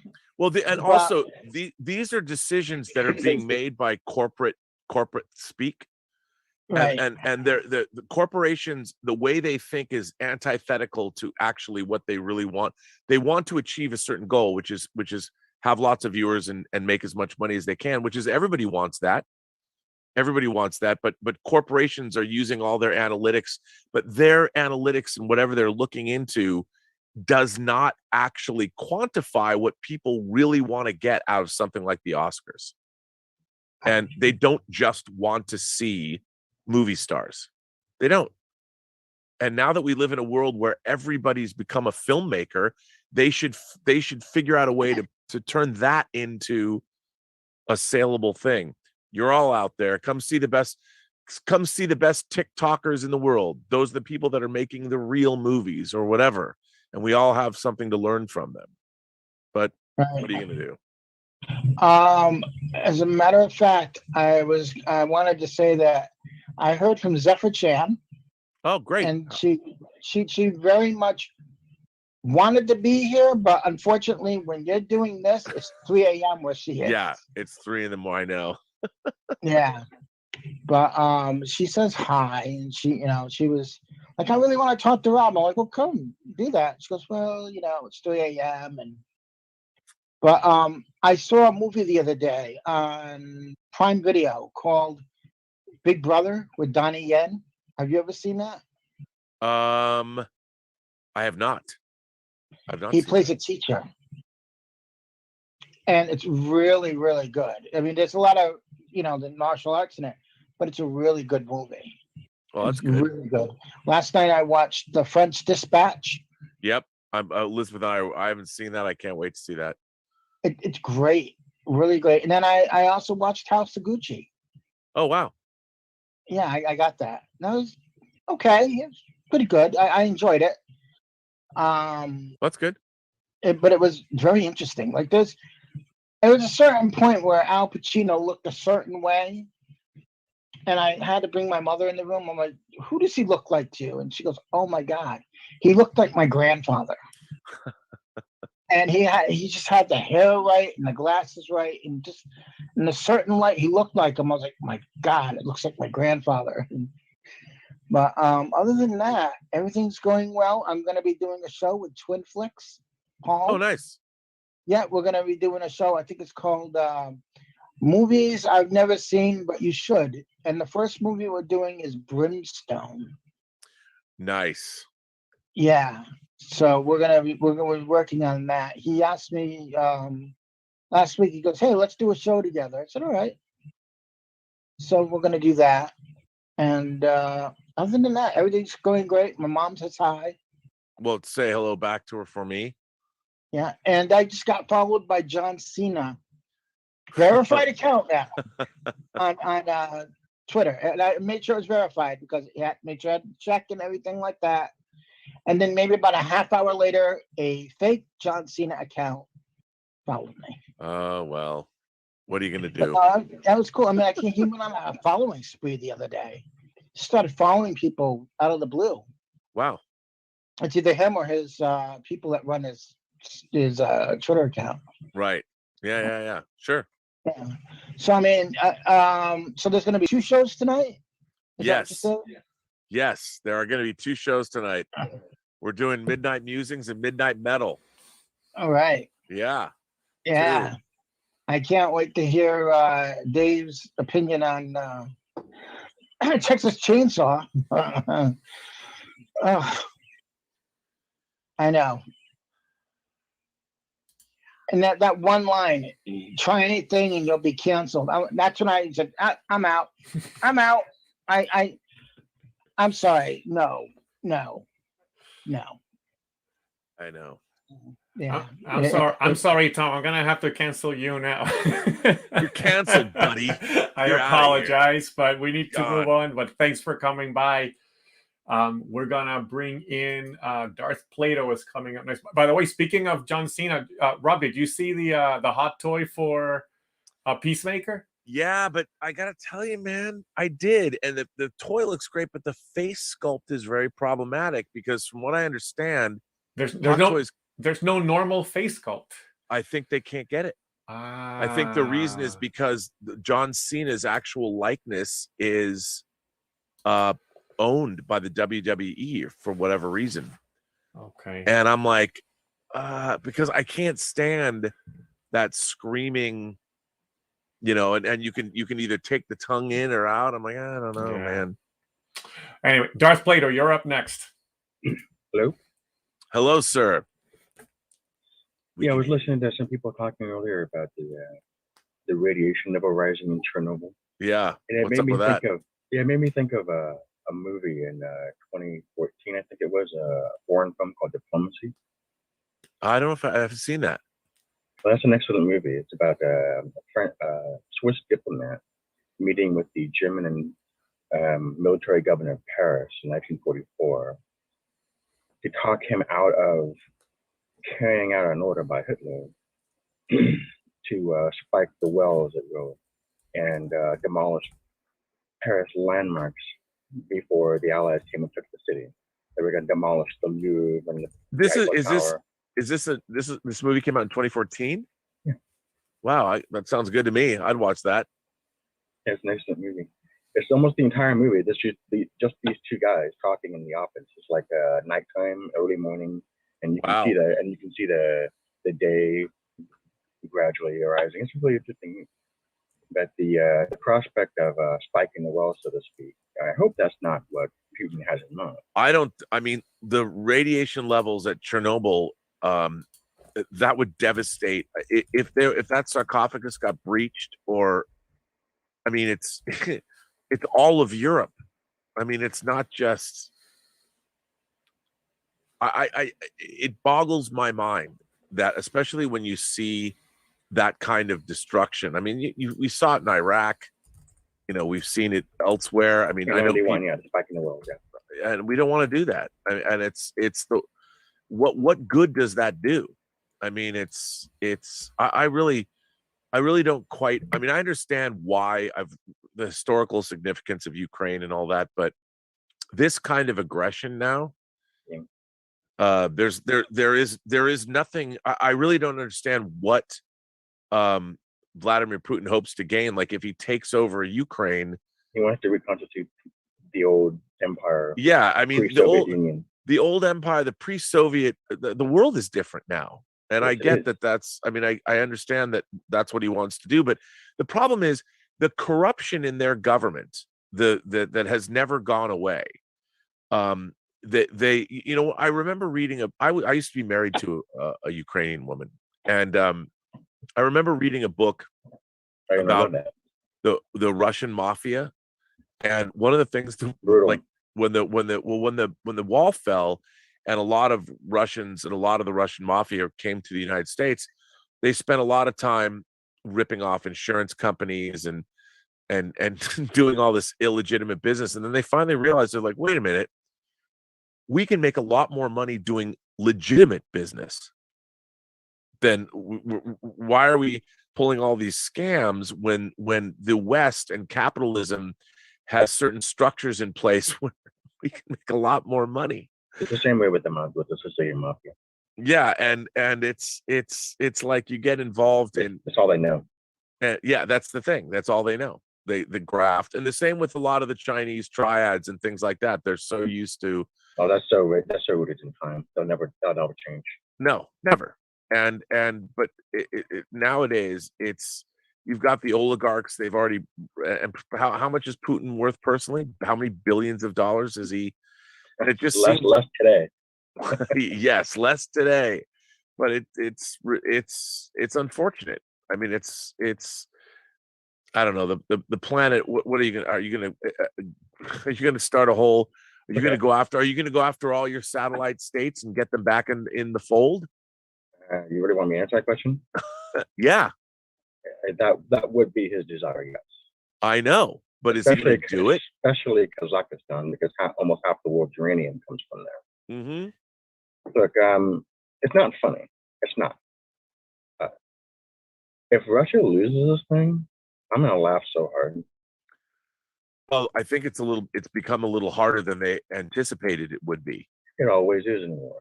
Yeah, because I think that there was an element of, they thought that they were not. I don't even think their own troops understood that what was actually happening. Well, that's not unusual. I mean, no, but I can give you many stories about that. They don't know until they're actually on the boat. Sure, of course, but going into a place like Ukraine, which is neighboring, there's many people that have families in Ukraine that live in Russia, and they're being asked to go into basically be like going into a relative's homeland, one of your families, and you wind up bombing their town. Like that was, I think, a little ill-advised. They're not going after people. And again, there's a lot more going on there than we know, but still. He made this is a turn of phrase I use a lot. You overestimate the strength of your position. That's what Putin did here. He saw weakness from an American president and NATO and thought that he could exploit that to this victory, and he was wrong about that. I also think he was a little wrong about the Ukrainians themselves.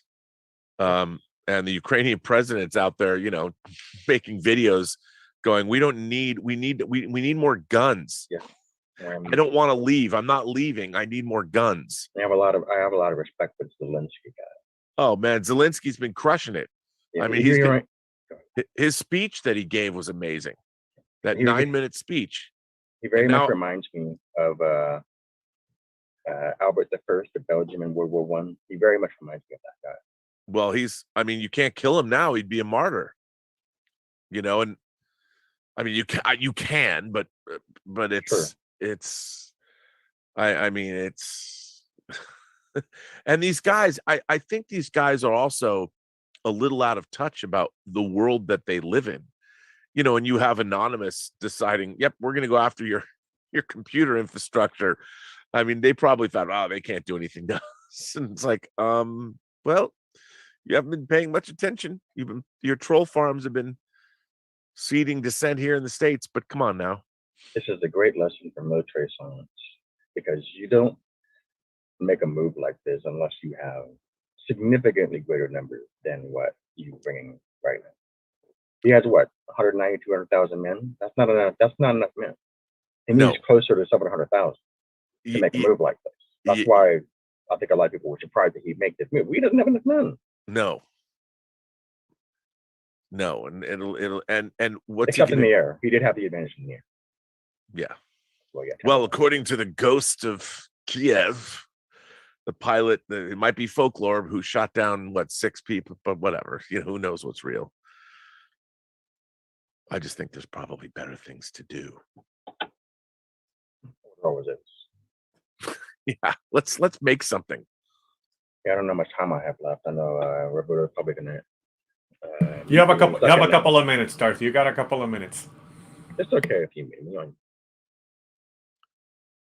No. What I really wanted to ask you about is fantasy. I don't know what the right term. Not sci-fi. I'm not interested in writing sci-fi. It's futuristic fantasy. I don't know how to describe space fantasy. Yeah, sure. I mean, is that a thing? Is that a real genre, or is it just like a? Well, like a I mean, you mean, yeah, of course. You mean like more like Lord of the Rings set in space or something? Something like that, yeah. Yeah, there's all kinds of stuff like that. Absolutely. I mean, I would even go so far as to say that, Warhammer 40K, in a way, it has an element of that, and it depends. I think you could write that. Technology and magic, combine them. There's no reason why you couldn't. Some people argue Star Wars is that, right? Yeah, of course. That's true. Absolutely. But yeah, I mean, it just a great story, well told. I mean, I think when anybody's embarking on that, part of the fun of it is the world building. You need to build that world and get people invested into it. I remember once we were walking the dogs and Elizabeth says, we should write a fantasy book. And where do you begin? And I said to her, I go, okay. And I gave her a scenario about 2 characters sitting by the side of a brook and having a conversation about something. And I said, okay. But then, she kept giving me these elements, and I was giving her 10,000 things, to how to write a fantasy story, just about 2 people sitting in a brook where you could world build. And you have to explain, okay, well, where is this brook? Is this brook coming through a wooded area, or is it plains of grass? And are there mountains in the distance? And if not, and it's all, you just come up with a million different things, and suddenly your entire fantasy story in the first chapter, you can define it by having a conversation with just two people talking at the side of the water. And suddenly, if you do that well, you know, then you've got, it's like, who are these people? And then you start talking about their families. Like one of them comes from a lineage of warriors and that passed down from generation to generation. Maybe the female has a brooch in her hair that has a jewel in it. You can describe the entire history of that jewel. And just by two people talking by the side of a brook, and by the end of the chapter, you've defined your entire world and set up the whole situation. I mean, you can do the same thing with, you know, there are two people on some kind of a space transporter or some kind of a passenger spacecraft, and they strike up a conversation, and that can be the beginning of your story. And one of them is absent-mindedly playing with, you know, whatever, it's force powers, magical powers, or whatever, and he's just absent-mindedly conjuring whatever, and just describe their conversation. But at the same time, you can describe the whole world, and now you've got your first chapter and what's going to happen in chapter 2 or chapter 3 or chapter 4, and before you know it, you've got your first book. So there's your inspiration, Darth. We're gonna go ahead and jump in with Mario Lopez, who should be able to unmute now. Mario, can you hear us? I see that it looks like you stepped away from your camera, but are you here? Don't know if Mario is with us. Oh, there you are. Mario's okay. Here. Welcome, Mario. Here is the camera too. What's up, Mario? How's What's happening my dinner? Oh. Hello, Rob. How are things in Portugal? Well, yeah, things in Portugal are okay, but I'm not in a very good mood because of what is happening in Ukraine. Yeah. It's really sad. We have a great community of Ukrainian people in Portugal. They are very good people. I even have neighbors. So I have been watching the news, a lot of news about that situation. It's really worrying. It's bad for the Western civilization. Hope for the best. And the Ukraine is really a brave country. Yeah, no, they really are. And it's also relatively, it's just so needless. It's so pointless. Yes. But it's good to talk to you so that I could think about other things, about movies. I have 2 questions for you. Yes, sir. I've seen Blade Runner, Black Lotus. Have you seen it? Oh, how is it? I haven't seen it yet. So great. So really great. I love Blade Runner. It's yeah. With Lord of the Rings, the 2 best movies I have seen. It's really good. The environment goes to the first movie. We can see the Bradbury building. We can see the Tyrell Corporation. The fights are really well choreographed. So does it take place the connection to Blade Runner 2049, and the Wallace is also there. So it's a prequel to the last movie. It's really good. Right? Does it take place in what year does it take place in? In the 2020s? 2020, something like that. Yeah. So right after Wallace Blade Runner. He's a young guy. No, I'll watch it. I mean, I it's funny. I was blasting the Blade Runner 2049 script on the way home yesterday. I'm a huge fan of the Blade Runner universe. So, as a matter of fact, although my new 6-scale Rick Deckard figure has been delayed, it's supposed to be shipped this way. I got an email like it's been delayed. It'll show up in a week or whatever, but still, I can't wait. Yes, everybody should see it. Not great reviews, maybe because Blade Runner is a very high movie, and people are very hard on anything that it's done on that universe. I understand. I have the same feeling for the Lord of the Rings. And about it, I have a question. Have you heard about the War of the Rohirrim? The Rohirrim, yeah. You know, they announced, I did a show back in summer of 2021 when they first announced War of the Rohirrim. I was excited for it. I'm like, that's cool. And it was interesting that they had announced that, I I think I want to say like 8 or 9 months ago, and then it got brought up again. So it's going to be interesting to see how they do that. I mean, I'm all in. I think it could be very cool. They're doing it anime style, and having worked on Dota, Dragon's Blood, so I'm excited. I think it could be great. Yes, and the people that were on Lord of the Rings, they are there. Philippa Boyan, Alan Lee. So the good guys are there. So it's going to be really, really good, I believe. The people that want to honor Tolkien, as opposed to people that say they need to update Tolkien to Tolkien. We have to update J.R.R. Tolkien to be part of the world today. Yes. Maybe they should invite you to make some documentary. I know. Well, I mean, it's interesting because I was talking recently to Michael Pellerin, who we did the Lord of the Rings. He was my boss doing the Lord of the Rings documentaries, and it was really interesting talking to him because the people in charge that would greenlight something like that they don't want you to anymore, because you have to be secure enough in what you're doing that you can open up your creative process and allow it to be scrutinized, allow people to examine it. And I think the problem now is, especially with the people that are creating all of this stuff, is they're wildly insecure about what they're doing. And in order to, like, when we did the Lord of the Rings behind the scenes, we would sit down and talk to people for hours at a time. Like, I interviewed the greensman for Fangorn Forest when I was working on the Two Towers for like 3 hours. Just the guy who was the greensman in charge of the full-scale Fangorn Forest. And he could talk to you for 3 hours and explain everything to you about why he was doing this. Nowadays, like, if you were to, I don't think that the writing staff of Star Trek Discovery would ever sit down and speak with me, even though I've done documentary work for Star Trek before, and they can see that they would never, I would ask questions to them that they couldn't answer. And I think that's true of a lot of the people that are creating, who are in charge of these franchises now. And I don't think that's true of the Black Lotus series, though. I bet they would be able to talk to you. But I think a lot of the time that we have people that are working on these projects that they're not as well versed on this stuff as they should be. And that's where a lot of the problems arise. Yeah. Those who were involved in Black Lotus are also in this project. I didn't know that, but today... You mean the War of the Rohirrim? Yes.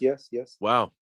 And they show yesterday, I think, some new pictures of what will be the story. It will be really nice.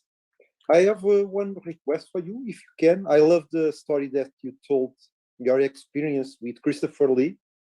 Have you any other great story about your work in the Lord of the Rings that you can tell us? Well, I don't know if I've told this before, but I was interviewing John Rhys Davies at we were at Disney Imagineering here in Glendale. So we were shooting on a stage at Disney Imagineering, and we had John Rhys Davies there. And it was really interesting. And I was interviewing him, but there was people all around, and there were people listening. And he was saying that he's just a character actor, and he's like, nobody really knows who I am. And I haven't had the career that a lot of other actors had. And I'm looking at him and I was thinking, what? And I said, Mr. Davies, I don't think that's true. And he goes, well, I said, listen, let me stop you right there. And I just said to anyone who was talking or anyone who was watching, I said, anybody here, just say a line of dialogue from something John Rhys Davies has been in that isn't Lord of the Rings. And somebody behind me goes, oh, my friends, I am so pleased you are not dead, which was from Raiders of the Lost Ark. And then other people were throwing stuff out. And he looks at me and he said, well, what would you say? And I said, well, Inglés, which is from Shogun, his character from Shogun. And he couldn't believe it. And he got all teared up. And he didn't realize, I don't think he realized, he goes to conventions and things and has fans, but I don't think people, you know, when you do work, and also I said to him, I go, dude, you were General Pushkin in Living Daylights, Smirt Spionin, come on. And he laughs. He didn't realize that, because, you know, a lot of, especially British actors, they're stage actors, they're film actors, and they jump between the two. And unless they're in big franchise projects, a lot of these actors have been working actors their whole lives. I even told him that he was in, he was in I, Claudius, Patrick Stewart, Sejanus killed you. And they're not aware of that. They're not aware. And so afterwards, when it was all over, we're standing for a picture. And right as the picture is about to be snapped, he reached over and just grabbed my ass and pinched my ass as hard as he could. And it hurt. And I went, ah! And that's when the picture was taken.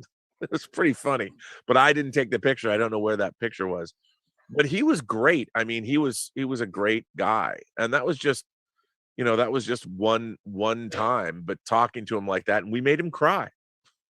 We made Gimli cry. Next week, I will ask you to tell another story. Keep up the good work in John Campia's show. Oh, thank you. I love your opinions. You know about stuff. Well, it's been a lifelong avocation, I guess. Yeah, I try. My mom says hi too. Oh, say hello to your mom. One day I'm going to come visit you guys. I've been to Spain 5 times, but I've never been to Portugal. I'm coming. Yeah. I'm taking you both to dinner. Okay, thank you very much. It was good to see you, Mario. Me, yes, same. Bye. See you later. Is Michelle my bell up? Uh-oh. I can't hear you. Sorry, Rob. I forgot to unmute.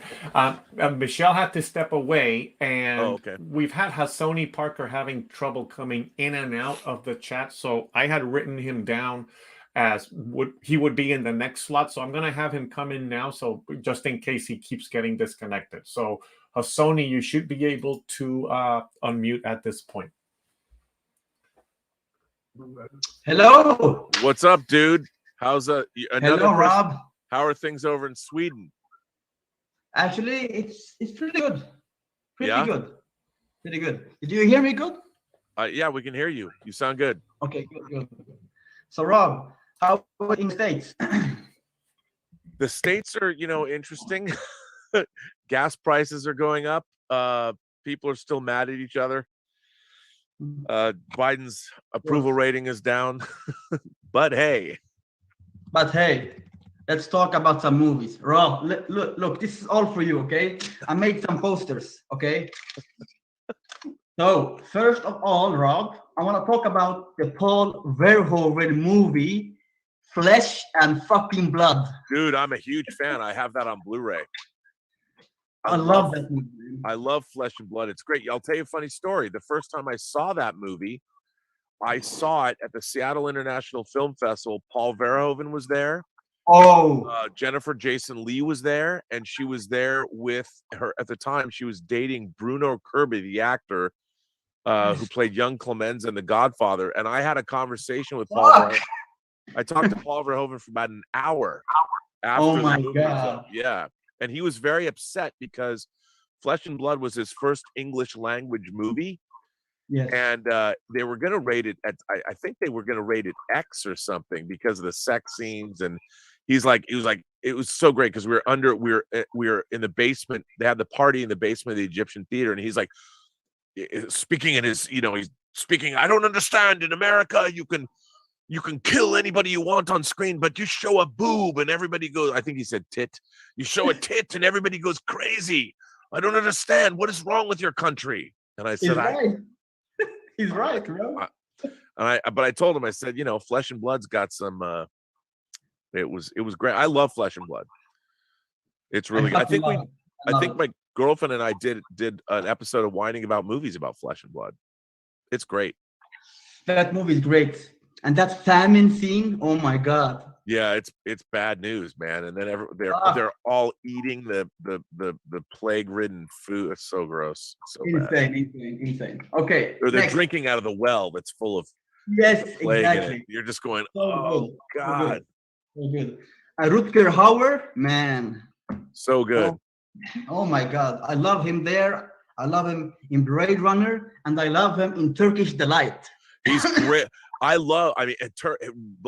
Monique Van de Ven and Rutger Hauer in Turkish Delight. I have to tell you, I met Monique Van de Ven too. Yeah. Monique Van de Ven came to the Seattle Film Festival with her husband at the time, Fons Rodemaker, who made a movie called The Assault.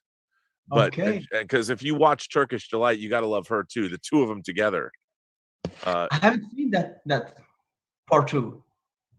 Well, the Assault was a World War II movie, which is really, really good. Okay. I'm gonna see that too, Rob. It's really good. And I think it won the Academy Award for Best Foreign Film in like it did maybe. Yes, it did. Rob, is okay if I smoke on screen?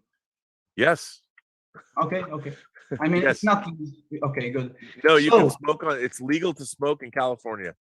So exactly. So Rob, I saw a movie yesterday, and it's River Phoenix' last movie. What is it? Oh, that's a good question. I don't know. A Night in the Life of Jimmy Reardon? I don't know. That was maybe his last movie that came out, but this movie, it came out 2012 after he died. Oh. Because the director, he wanted to make it like finished. Right. He had like 70% the footage, and the other like 30% are like him. Yeah, I've heard. I know this movie. I haven't seen it though. Is it any good? It's actually really good. Yes, the Dark Blood. Blood. Okay, right. That's right. You have to see that too. And I saw a movie with Brad Pitt and fucking David Duchovny. Really? Yeah, imagine that. That's California with a K. Yes, California. Michelle Forbes is in that, isn't she? Yes, and that's funny because later on he did Californication. Right. Yes, that's right. The serial killer. And he was a writer there too, you know. Yeah. And that wasn't that directed by? Was that Dominic Senna who directed that? Maybe. Yes, maybe. I think so. That's a pretty interesting movie, actually. It is. Just saw it yesterday, and Brad Pitt, he's playing like a villain. Right. Yeah. Yep. Really good. And Rob, I've been following you guys and the John Campea show for maybe 2-3 years now. Well, okay. And as the other are saying, you're the best thing there, because whenever you talk about something, we all get stuck. But then John, I know he has a structure. He has to say stop. Yeah. I hold that, but it's a little boring. Just that part. Otherwise, it's great. Okay, John? Rob? Well, thank you. I'm having so much fun doing the show, because having the different the people on, having whether it was Kimberly or Chris, having Chris come back, and Aaron and Ray. It's just we're having a blast. So I'm glad you dig the show. Exactly. But it's a good show. It's a really good show. Well, thank you. I appreciate that you dig it. I love your work. Well, thank you. And bro, you guys, I got two stuff to talk about before we can say goodbye. And I have never seen anything with Star Trek to do, okay? I have not seen anything. The only thing I know, Rob, is that you directed William Shatner, the Captain Kirk. It's true. In your movie, and you've been talking about Star Trek so much, and I just want you to give me one scene that I can watch on YouTube, so you can hook me up into Star Trek. One scene. Okay, keep talking. One scene. I've got a scene. I've got a scene for you. I've got a scene for you. Hang on, I'm gonna find it for you. Yes. Hang on. I've got one.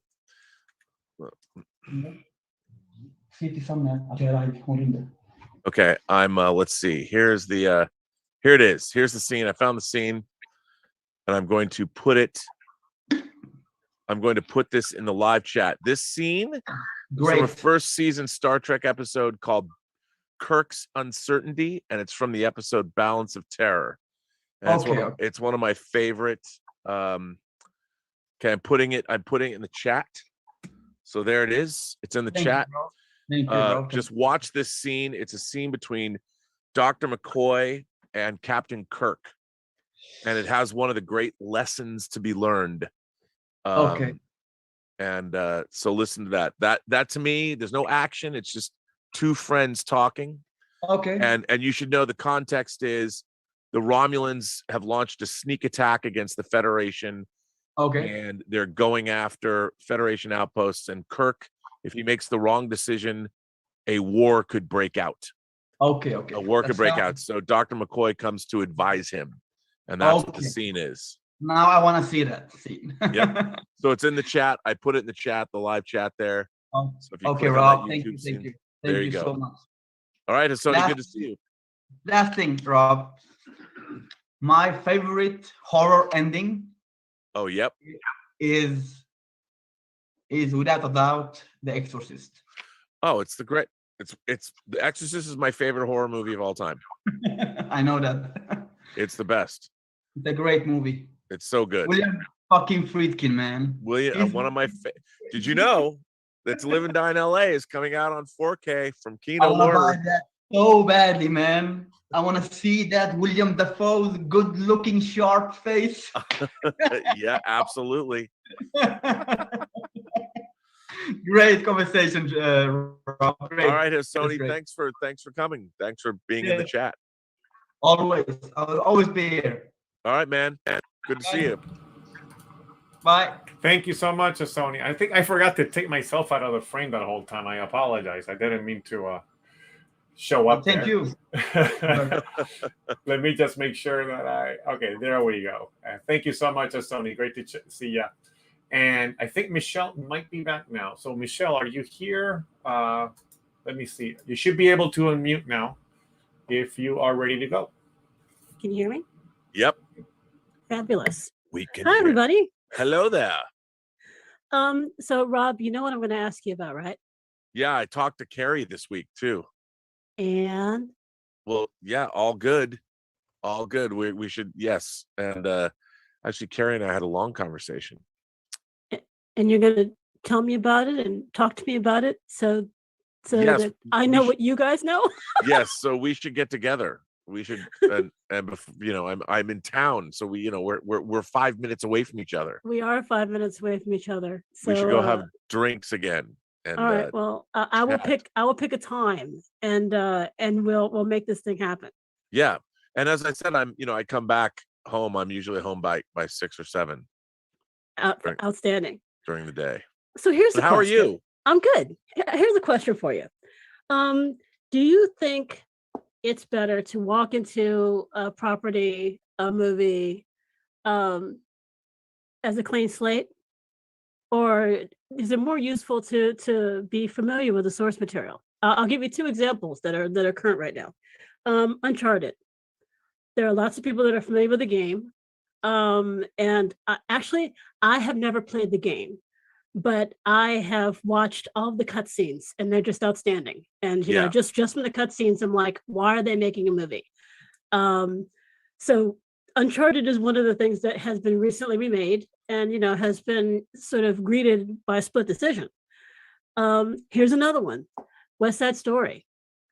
There are a lot of us that were brought up on, raised by, the 61 version, and Spielberg has remade it 50 years later. Is it 50?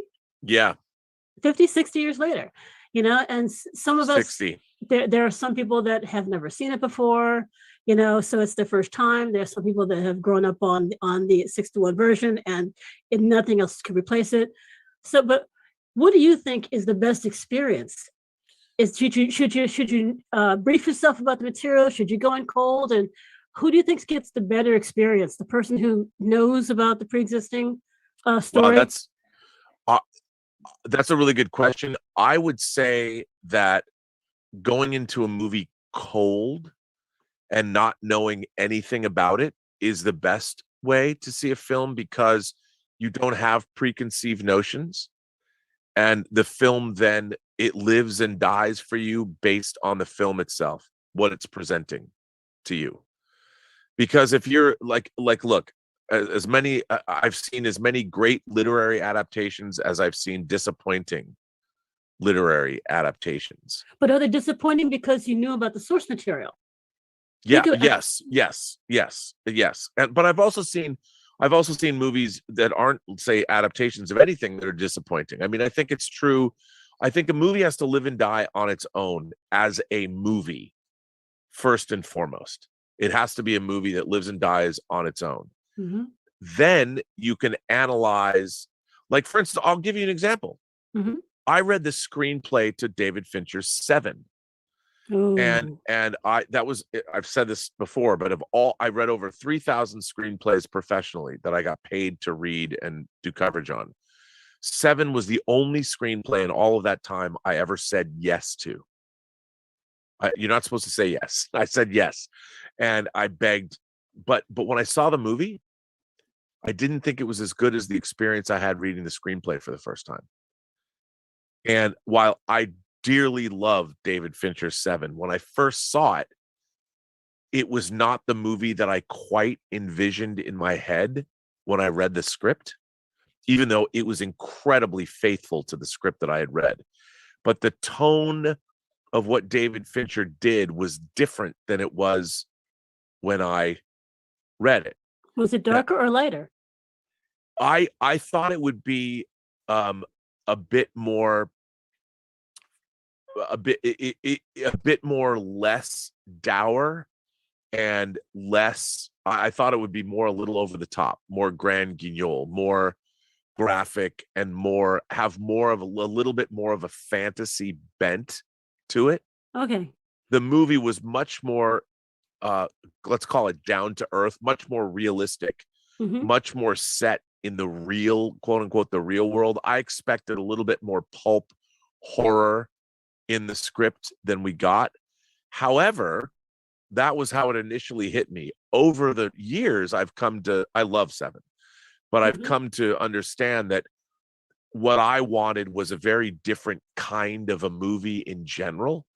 And I think Seven works very, very well. It's just the sensibility of it is much more, it's much darker. And if that could be the case, I mean, I like the graphic nature of the script, but it was more like, ho, ho, ho, look at this. But in the movie, it's like it's much more horrifying. The way The Exorcist is horrifying as opposed to, say, a movie like The Omen. So, but I think that a movie should live and die on its own. I mean, I would love to go into every single movie not knowing anything about it. And it's impossible to do that now. But in terms of literary adaptations, because so many movies are literary adaptations, you can't not compare and contrast to the book. Right. But there are movies like I dearly love Stephen King's The Dead Zone. Well, I love that book. But the movie, Cronenberg's adaptation, leaves at least half of the book out. It doesn't even touch on I think The Dead Zone is a pretty great distillation of what the novel is, if that makes any sense. I think The Dead Zone is a pretty great Stephen King adaptation. I mean, other Stephen King adaptations based on books I've read, The Green Mile is good, Carrie is good, Stand By Me is a great adaptation of the story of The Body, and Misery, I thought were all great, really great adaptations of Stephen King's work. And I felt that way when I watched them. Like when I saw Misery, I read Misery in like one sitting. When I saw the movie, I'm like, it's different. It's different than even The Hobbling is different, the way she smashes James Caan's leg. But I still thought it was a really good adaptation. But I would rather have seen any movie not knowing anything about it. Like when I saw Clockwork Orange for the first time, which is one of my favorite movies, I had not read Anthony Burgess's novel. And when I read Anthony Burgess's novel, I liked the movie better. So I'm kind of glad I didn't see it. But, in the case of West Side Story, I'm a huge fan of the original West Side Story. Me too.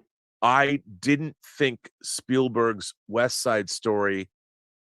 I thought there were. I liked Tony Kushner's script. There were things in the movie that I really missed, like when in the new film, like when they meet at the dance, there was a magical realism to their meeting with the sparkles in the air, you know, when Tony meets Maria for the first time. In Spielberg's movie, they just meet behind the bleachers, and it wasn't magical. And in the original West Side Story, you kind of understood that these people were living out an entire relationship in one night. So you got that.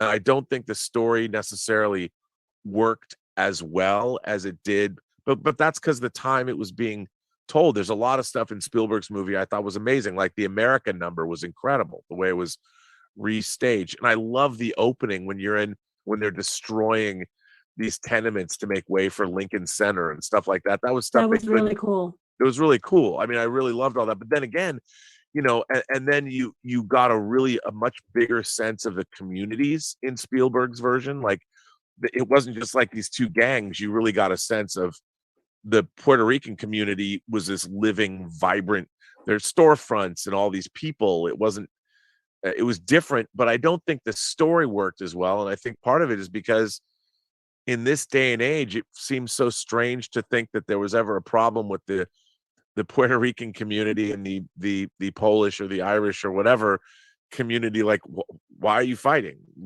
Like, it's just, you know, I understood the metaphor of it all, but watching it now, I don't think it was as resonant as it was when the musical was originally, I think it was first staged in like 58 or something, I think. And then the movie was 61. It just seemed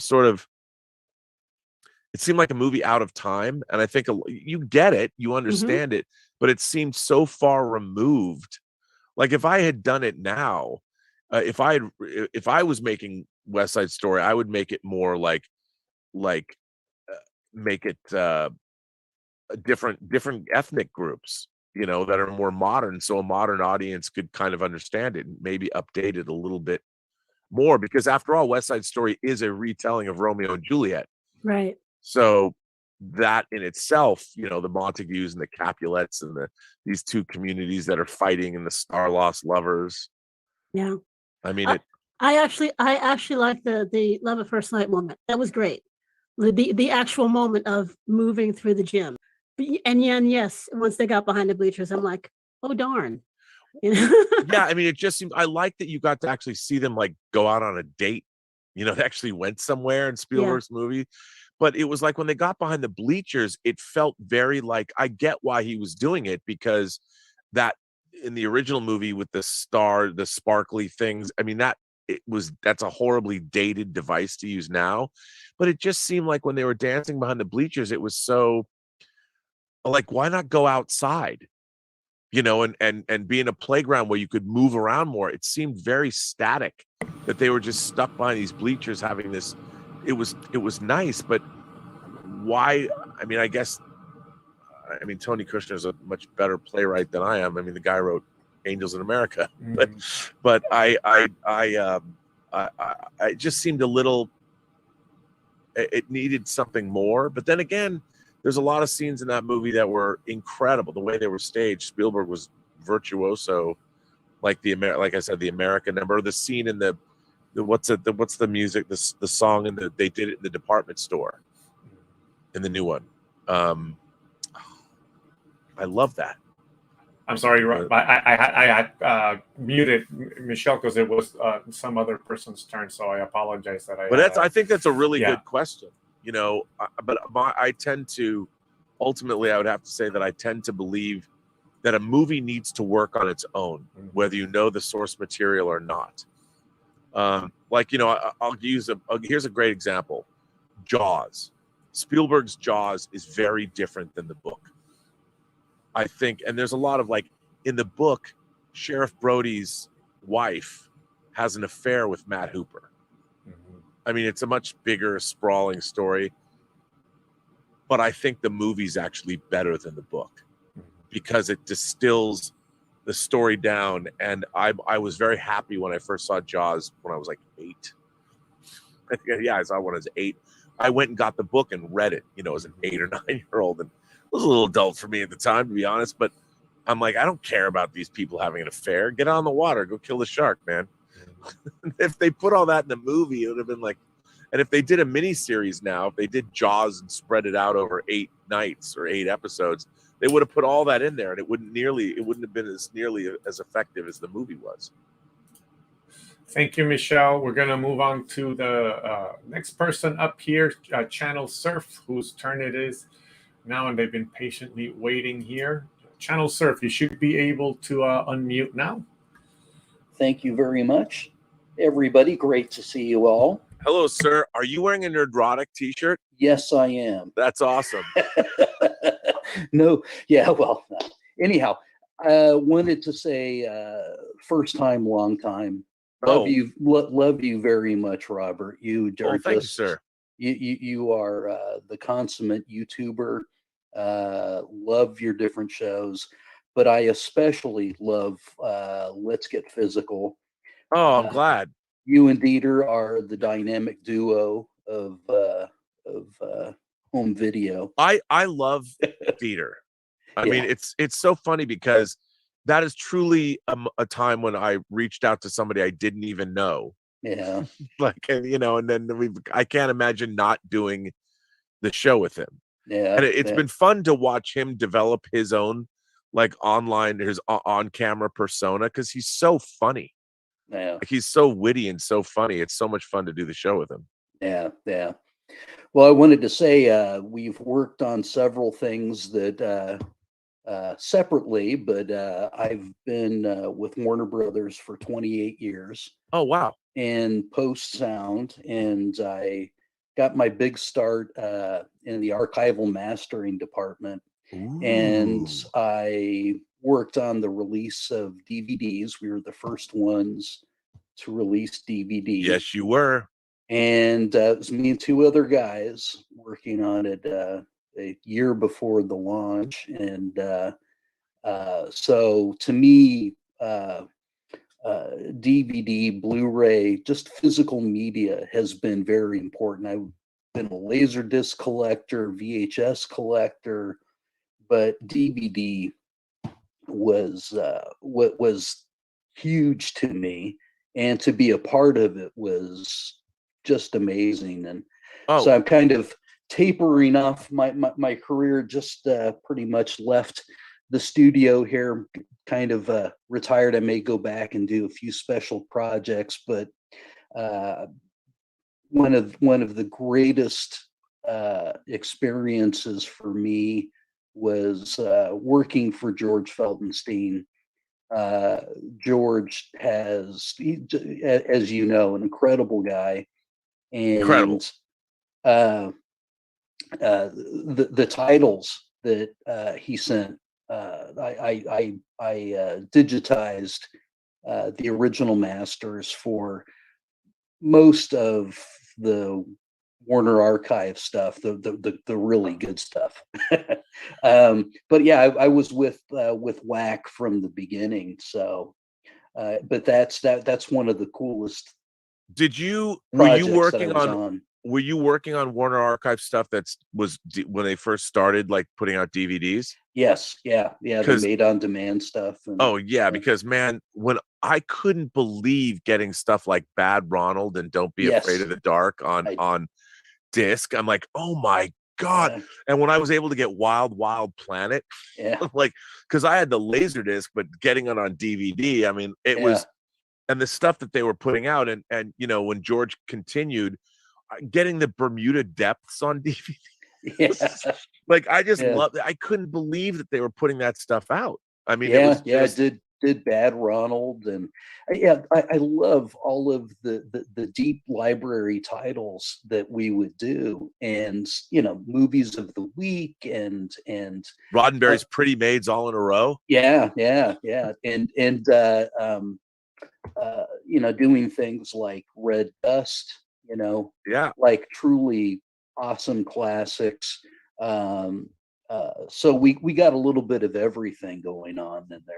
It was cool. I just can't say enough about that experience. Plus, getting the other big thing I got to do was worked for almost 2 years on Blade Runner.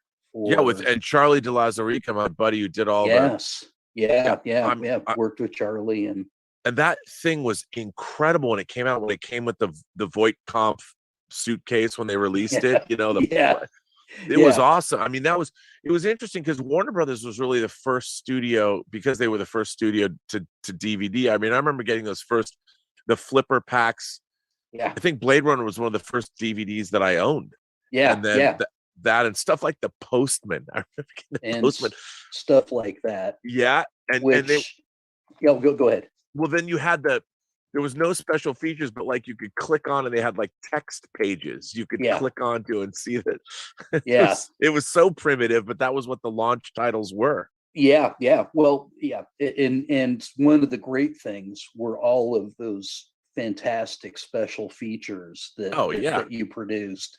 And it's just too bad so many people just didn't respond to it. And to me, that it's one of the beautiful things about DVD is it's like its own archive of each film, and you have the ability to, like, even, you know, Batman Forever, you know, all the special features and things that would go along with it.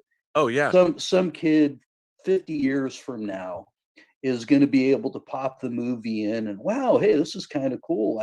I want to see, you know, what the making of, what's going on in the background, the different actors. You want to learn more about it, the source material, you know, it's all there. And unfortunately, they've gotten away from it all. So yeah, I mean, but Warner Brothers, they were, you know, it was Warner Brothers and Disney that were really spending the kind of money, and Warner Brothers doing classic films and modern films. It was so great getting that stuff. I mean, I love working on Superman Returns with the whole department, and it was, and then we also got to go back, and when I produced Hills Run Red, I got to go back to MPI and, you know, sit in there and color time the film. And MPI is such an awesome place. Oh man, I remember going in there. People.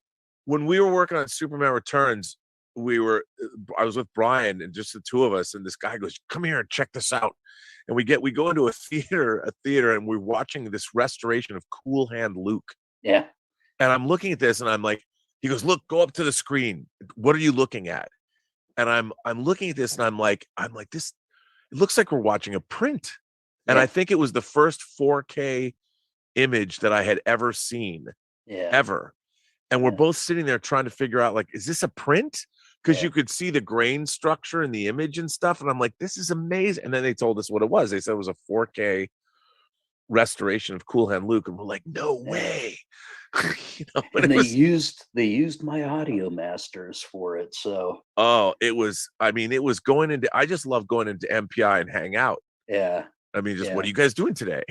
It was great. It was great. I probably saw you. I mean, it was I wouldn't be surprised. I wouldn't be surprised. In fact, I think you shot a thing in my machine room. You were with the guy who supervises the transfer department. Oh, I'm sure I was. And standing in front of one of our reproducers that we used for using vinegar syndrome film, you know, to transfer vinegar film. Yeah. Oh, yeah. I mean, it was. I love going in there. Yeah. We were going to do Tango Shalom there, but we just didn't have the cash, the money. And the guy who I always forget his name. There was somebody that I had worked with on Hills Run Red that I had called who was helping me. We were going to do I still might do, if I can get Free Enterprise 2 back, I would absolutely go to motion picture imaging to do that. To do the work. Yeah. Well, I had said something or mentioned something in the chat a long time ago about disc socks to you and Dieter, and you were talking about, you know, how tough it is to store your discs. I have a collection of about 2,000 discs, and I have most of them in tubs. We moved a while ago. Right. a lot of people are distressed by the, just having a huge collection like that.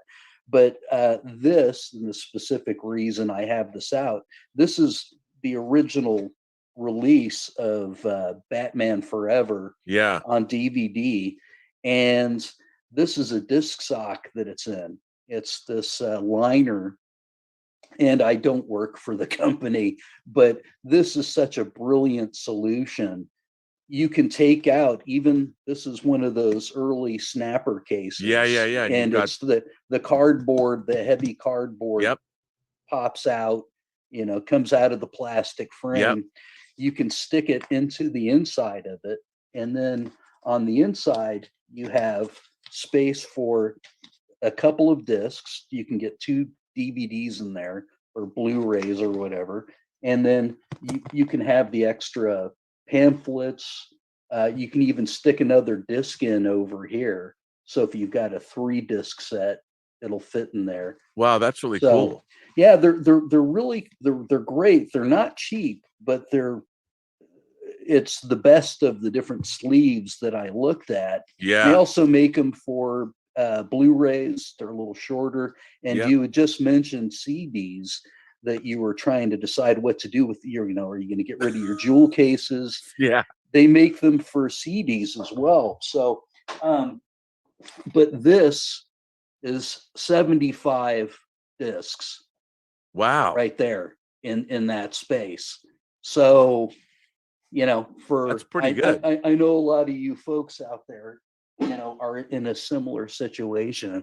So, the discs I get out, I still like to put my discs into the player, and Yeah, I do too. It's still, in 4K discs are still better than streaming. I mean, yeah, and absolutely. The streaming thing drives me crazy. Especially for some of the new 4K stuff. I've got an Apple TV, and some of the stuff looks pretty good, but it's just not the same as having a good physical disc. No, I mean, and that'll change. It's getting better and better all the time. But the thing is, with the 4K is where the format is going to end anyway. And I don't see it going any further than that, and which is good. So, because I have almost everything I want. Like, thank God I can stop. How many times have I bought the same damn movie my whole life?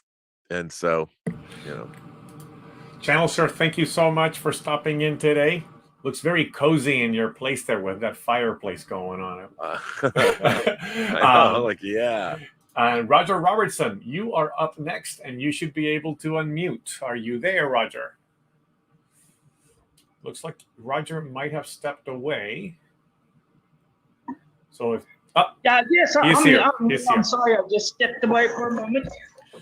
Oh, I was gonna say, you've been here all day. How's it going, man? Oh, just fine. How you doing, Rob? I am doing well. Well, let's see. I was wanting to say, I want to mention you was talking the other day about Picard, the second season coming up, and how you're just giftfully anticipating. Look, let me just say, I hope it's good. I just wanted to point out that I do know that Mark Bernardin is on the writing staff for season 2, so maybe that'll. And look, and Terry Matalas, who worked under Brandon Braga before, and he also worked on the 12 Monkeys TV series that I thought was quite good.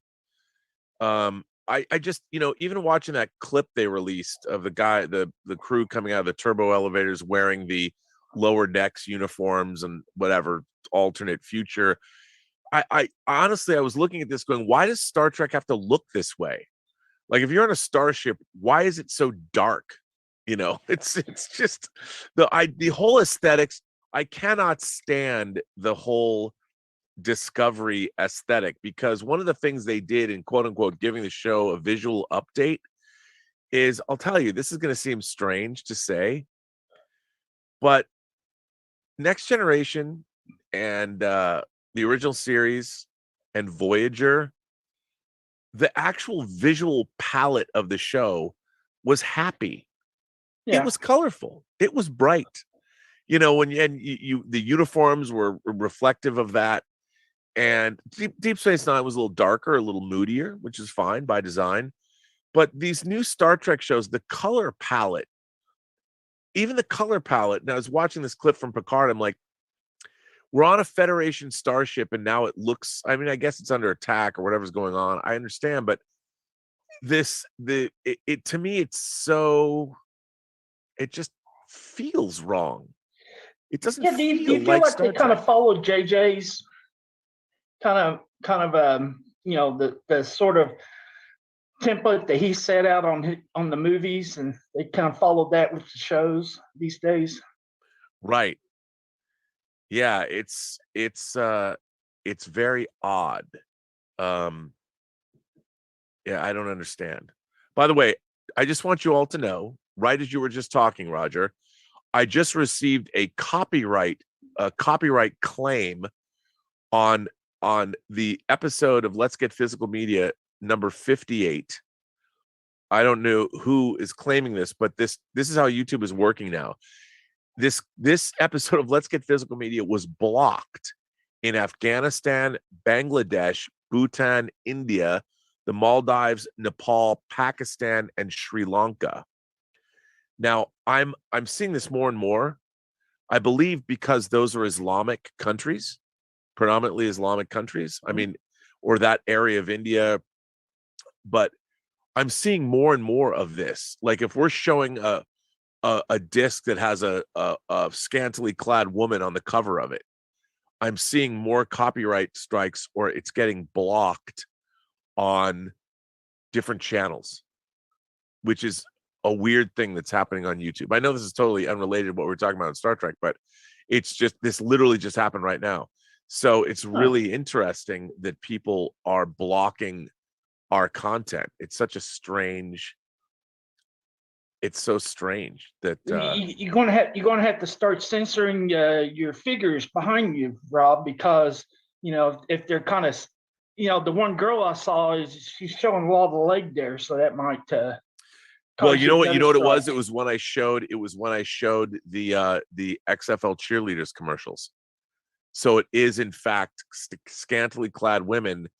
So YouTube is being censored, and not only is YouTube being censored, but if some predominantly Islamic country doesn't want images of scantily clad women in a locker room, this was a TV commercial that aired on American television, and yet they will block it in they'll block it, which is weird. Yeah.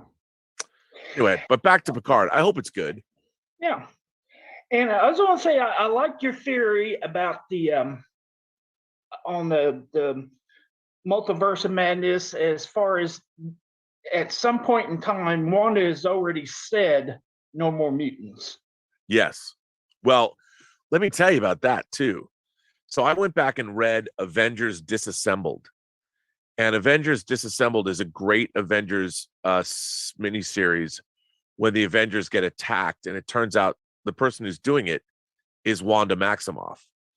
And you find out that Wanda Maximoff's kids that Doctor Strange originally delivered in the comics has gone completely nuts because Agatha Harkness, out of WandaVision, erased her children from existence. And so it's driven her insane. Right. She attacks the Avengers and literally takes them out, systematically destroys the Avengers, kills Scott Lang, Ant-Man, and kills so in this, Doctor Strange explains that she was born a mutant, and she never had to learn to control her magic. She was just born with it. Right. So she doesn't have the discipline that certain other people do, and that what she wants to do is find her kids again. And so Doctor Strange has to intervene. So they're totally playing this same storyline out. They've made it a little different because the Avengers have already been destroyed in Endgame. So they've just so the Avengers are already taken out, but But what happens with Doctor Strange in the Avengers Disassembled storyline and having to go after Wanda and the whole thing about the kids, they've added things like the Darkhold and all that, but they're basically playing that out, and it leads directly into the House of M storyline. And, you know, because Fox had the rights to X-Men when they made Age of Ultron, when they introduced Quicksilver and Wanda and Scarlet Witch, they couldn't use the word mutants, so they called them miracles. So the more I've heard this theory, but the more I've read about it, and going back and reading Avengers Disassembled, I'm more convinced than ever that there were mutants, and that Wanda Maximoff, for whatever reason, she already got rid of them.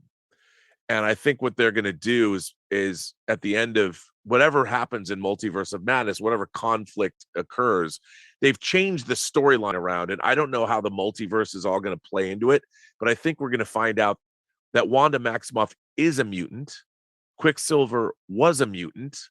We've been watching that storyline, but she went back and changed reality, fundamentally changed reality. We just have been in the Marvel universe and don't know it. You know, we don't know that it's happened. But we're going to find out. And I think at the end of Avengers Disassembled, Magneto is Wanda's and Quicksilver's father. Right, his biological father, yeah. Yeah, so in the comic, in the Avengers Disassembled, Magneto comes and takes his daughter away to help her. I think Doctor Strange is going to end up taking Wanda away after the multiversal battle that's going to occur, because Wanda is destroyed. It's her doing, I think, all of this. But I think that we're going to find out that it wouldn't be surprising to me, because then we go to Thor Love and Thunder. We move away from the main MCU continuity, but I think that we're going to see the universe that Wanda put all the mutants into. And that whether it's House of M or whatever they're going to do it, she said she got rid of all the mutants, so the mutants have been moved into their own reality, and that's how they're going to introduce.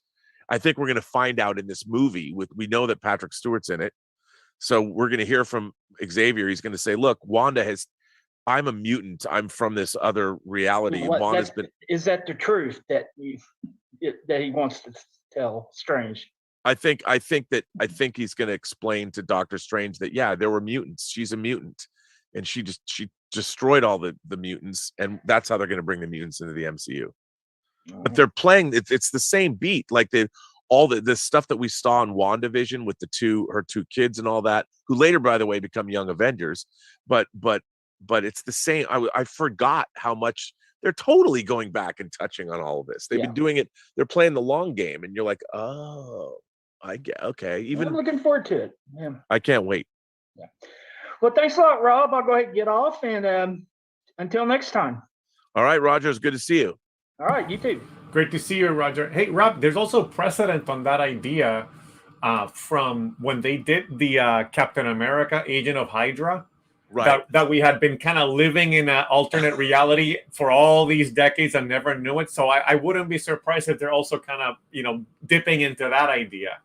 Yeah, I mean, I honestly think that we have been, that Wanda did this thing, and they're, I don't know how it's all gonna play out, how the time is going to work, but I think we're gonna find out that when they were their power, they did not get their powers from the Infinity Stone.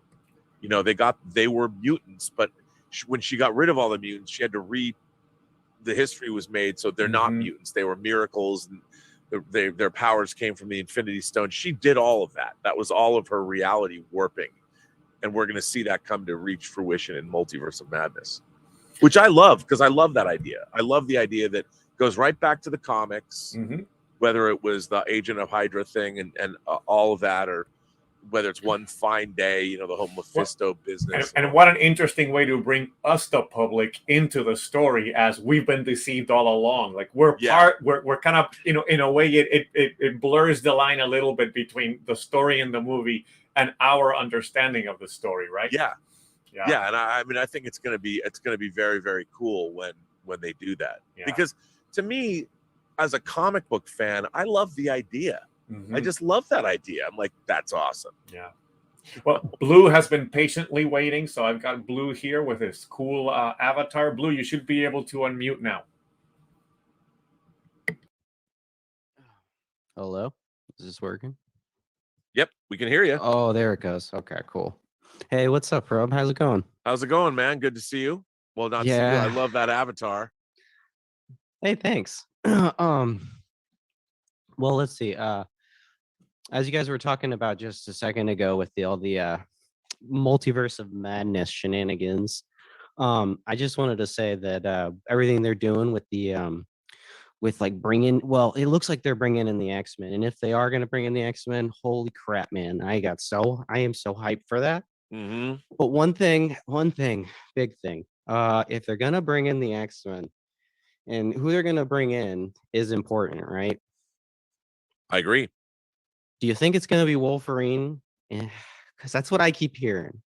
Well, I mean, obviously Wolverine is a marquee character as far as the X-Men goes, but you know, it wouldn't bother me if we saw like an X-Men First Class if they went back to the classic characters, you know, and go back to that original lineup of like Cyclops and Jean Grey and Beast and Iceman, you know. I mean, it depends how they're going to do it, because obviously the X-Men right now have not existed in the Marvel Cinematic Universe because they were erased.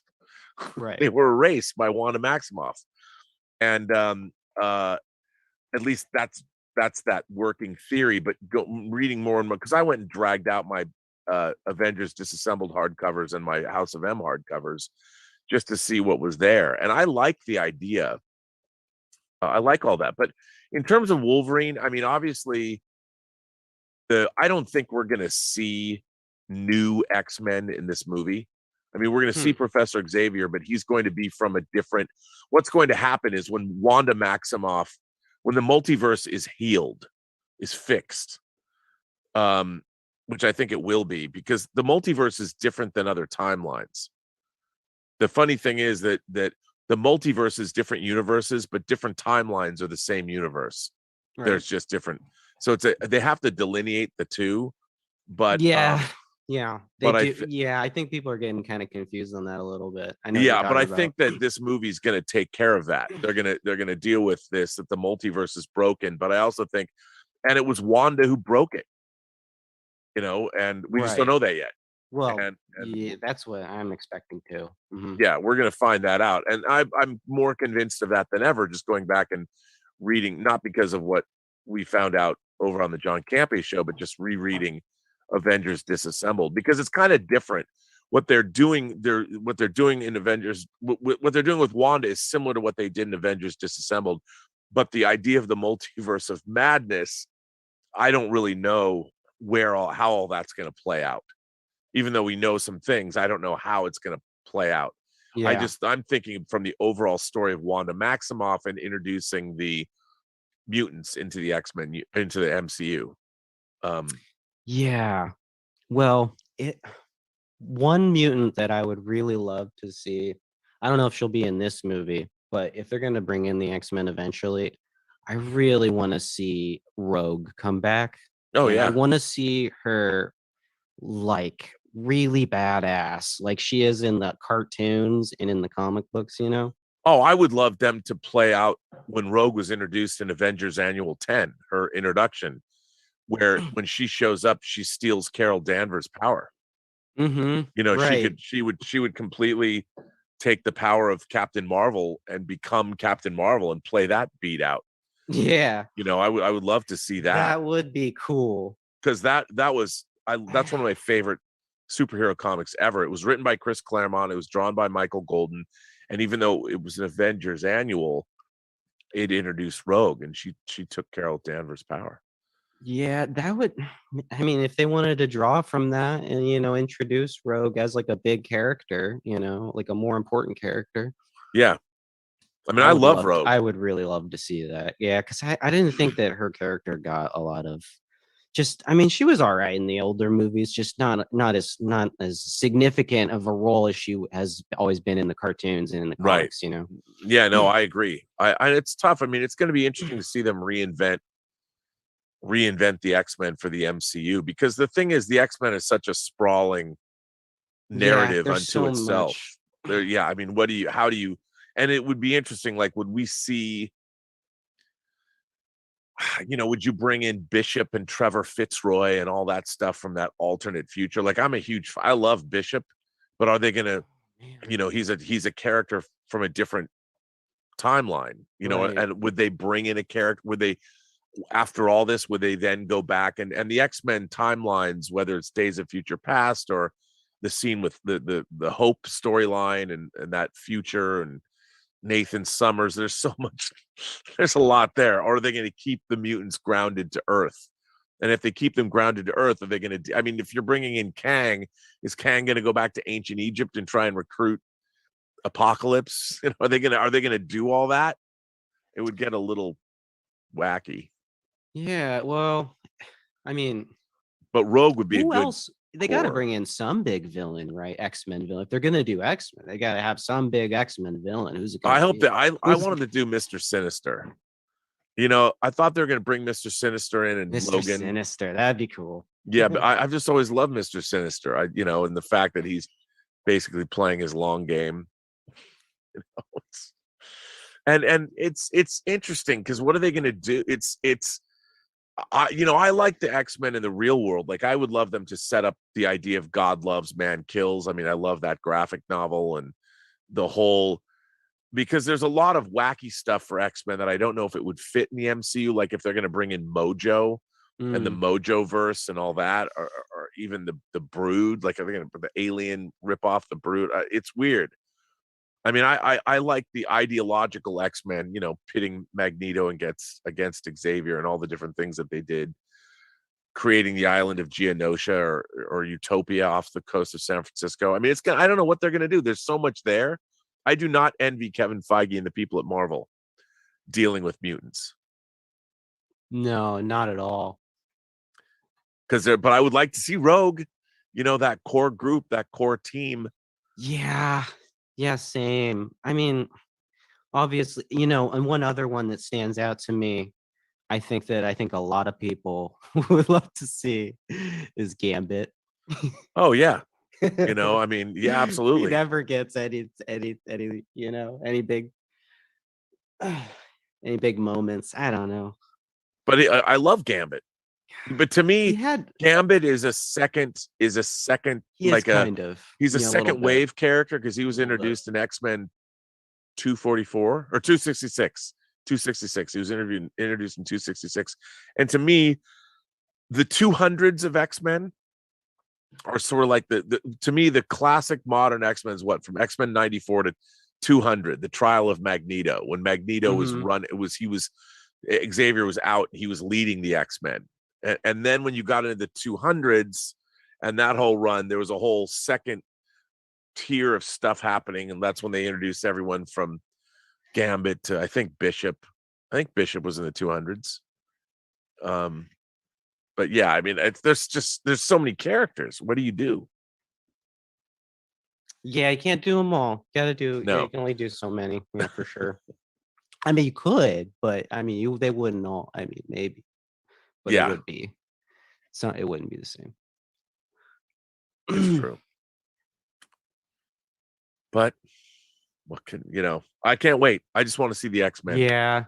Well, one other thing that I wanted to mention that's not really related to that I think I forgot to say this last time I was on here was that you kind of you more or less basically inspired me to start getting into Star Trek recently. Oh, and I love hearing that. I had never really been huge into it. I've always liked it, and I'd watch it when it was on. I never really got into it really, and I thought, you know what? I think I'm just gonna take the plunge, and I'll just start with season 1 of the original series. And I did watch I binged through the entire series, it's season 1. Season 1, what'd you think? A couple weeks. I loved it. It was great. It was super dated, but I'm okay. Like, I can still appreciate things that are very dated. Yeah. But I was surprisingly enjoyable. I thought it was going to be boring, but it wasn't. No, it's definitely not. And the thing is, every story is so different. Yeah. It's sometimes you get serious war stories, or then you get a wacky story where the giant white rabbit from Alice in Wonderland shows up. Yeah, that was funny. Yeah. So, and it's the thing about it is too, I think it's really hard, not just for Star Trek, but for anything. If anybody goes back 50 or 60 years, Star Trek is 56 years old this year.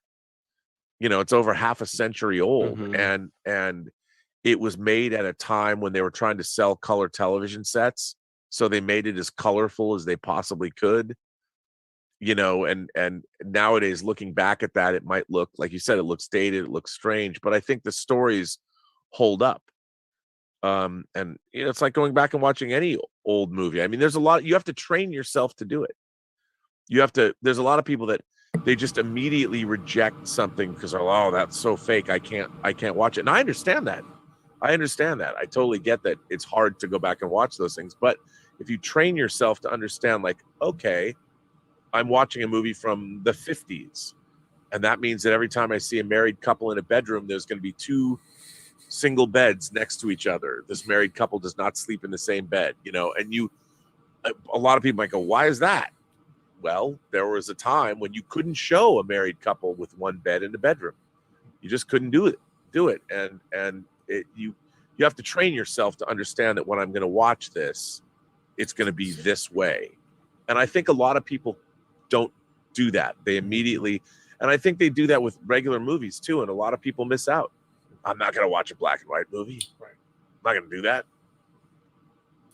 Well, yeah, and a lot of people forget that the especially with older movies, with the history coming from the theater, that a lot of them are much more staged, like theatrical productions too. So you're not getting all the quick cuts and all the action and all that stuff. You have to kind of get yourself in that space of you're going to be watching something that may feel more play-like and a little bit slower.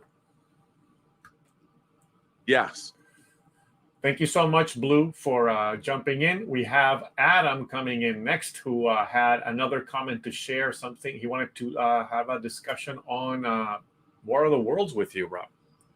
Hey, hello, it's me again. Sorry, I'm double dipping here, but like I got sidetracked last time by Van Halen, and yeah. First off, just Blue, welcome to Star Trek. It's great. Keep going, man. There's a lot. There's a lot, and it's a great thing. Like the stories are the stories, and don't get hung up on the way they look. It's just the stories remain the stories, and just the technology was different, but the stories remain pure. Watch the stories, like that's what counts. That's me though. But anyway, yeah. And one quick aside too. I forget who said it, but a few times before.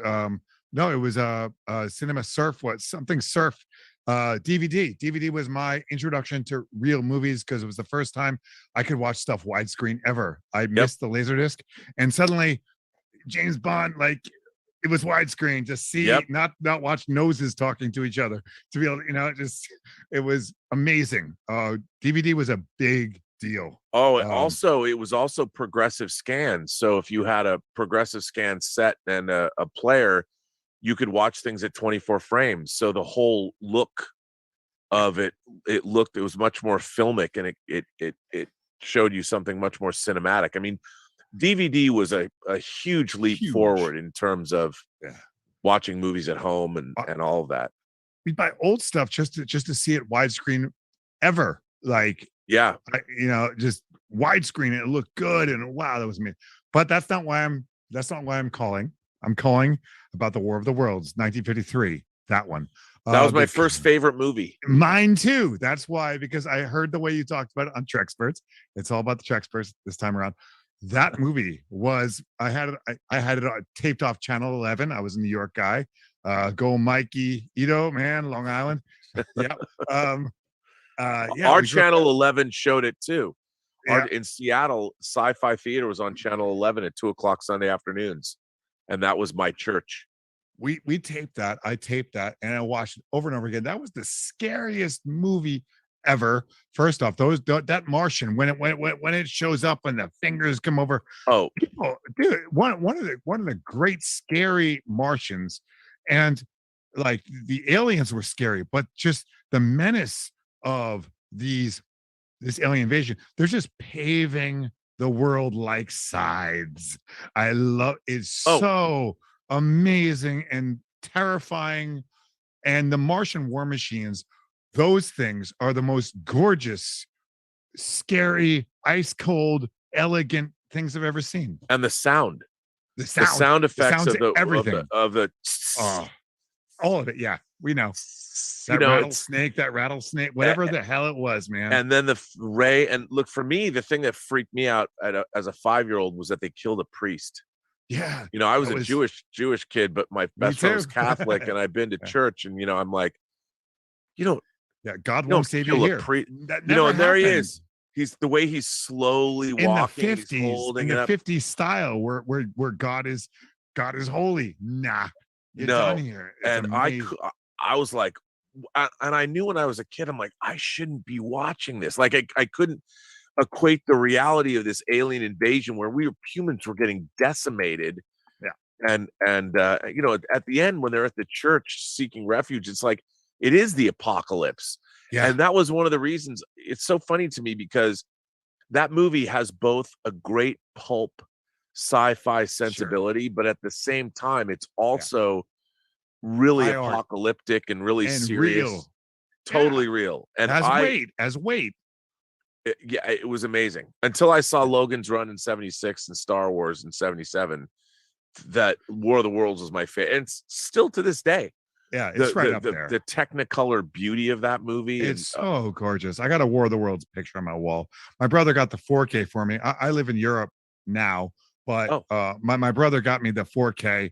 I'll pick it up when I'm there again. And that movie was shockingly gorgeous, and it kills me that those Martian war machines were destroyed. Like, you probably know the story too. They got like donated to some, I don't know, they just went, they didn't save their stuff, but they're gone. No, they didn't. They didn't. So much of some of it was saved. A lot of stuff was saved, but for the most part, people are like, well, movie sets and props are so transitory, and they're reused. I mean, the Martian war machines show up in Robinson Crusoe on Mars, the movie, which makes them kind of canon with each other. I have a question. Is there, like, because I'm not a big toy collector or any of that, like, it was never really my thing, but is there a definitive Martian war machine model? Like, there actually is, and I want to say it was made by, let me see, was it Mobius? Let's see which company. And the great thing, let's see, it might not be Mobius. There's been a lot of companies that have made it. So hang on a second, it's not Mobius. It's Pegasus, and they do make a kit, and it's pretty good. It's 1/48 scale. Okay. I can say, and it's only $38. Oh, that's cool. Yeah, and it has it's not very big, but they do make, you can get the model, or you can get a finished version of it, and it's chromed out. It's like gold chrome. Here, I'll put it in the chat. Very nice. Here's a chat. It's not very big, but it's pretty cool.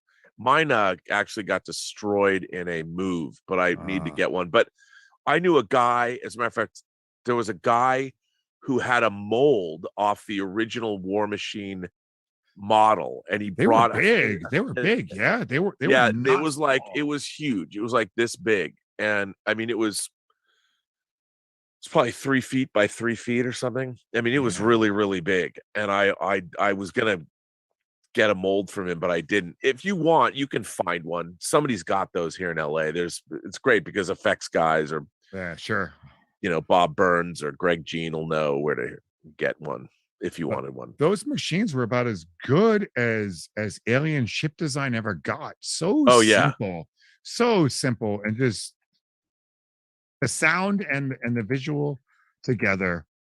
Oh, it's incredible. It's incredible. Where in Europe are you right now? I'm in Germany, down in Regensburg, Bavaria. Yeah, I moved here like 19 years ago. I've been here. What is the feeling in Germany about what's going on in Ukraine? We had today we had a big protest. Germany's a weird place about all this stuff. They don't know how to deal with war anymore at all. It's a weird psyche they got going on here. War is something that's been so drummed out of them as like an option. They don't get it, at least a lot of them. They're just deeply disappointed, I would say. But yeah, but they've also had it really good here for a while. Maybe I'm speaking out of class, but it's like oh, that the real world, like, yeah, war is a thing, you know, you can't just wish it away. But it's also close. So the mood is not good, you know. It's also a deep disappointment in the European ideal, just that grand vision of just, you know, a Europe finally without war. Hey, they did have, like, you know, since World War II, aside from a little skirmish in the Balkans, you know, with Yugoslavia back, but for the most part, they haven't had a run of peace like this in a long time. Right.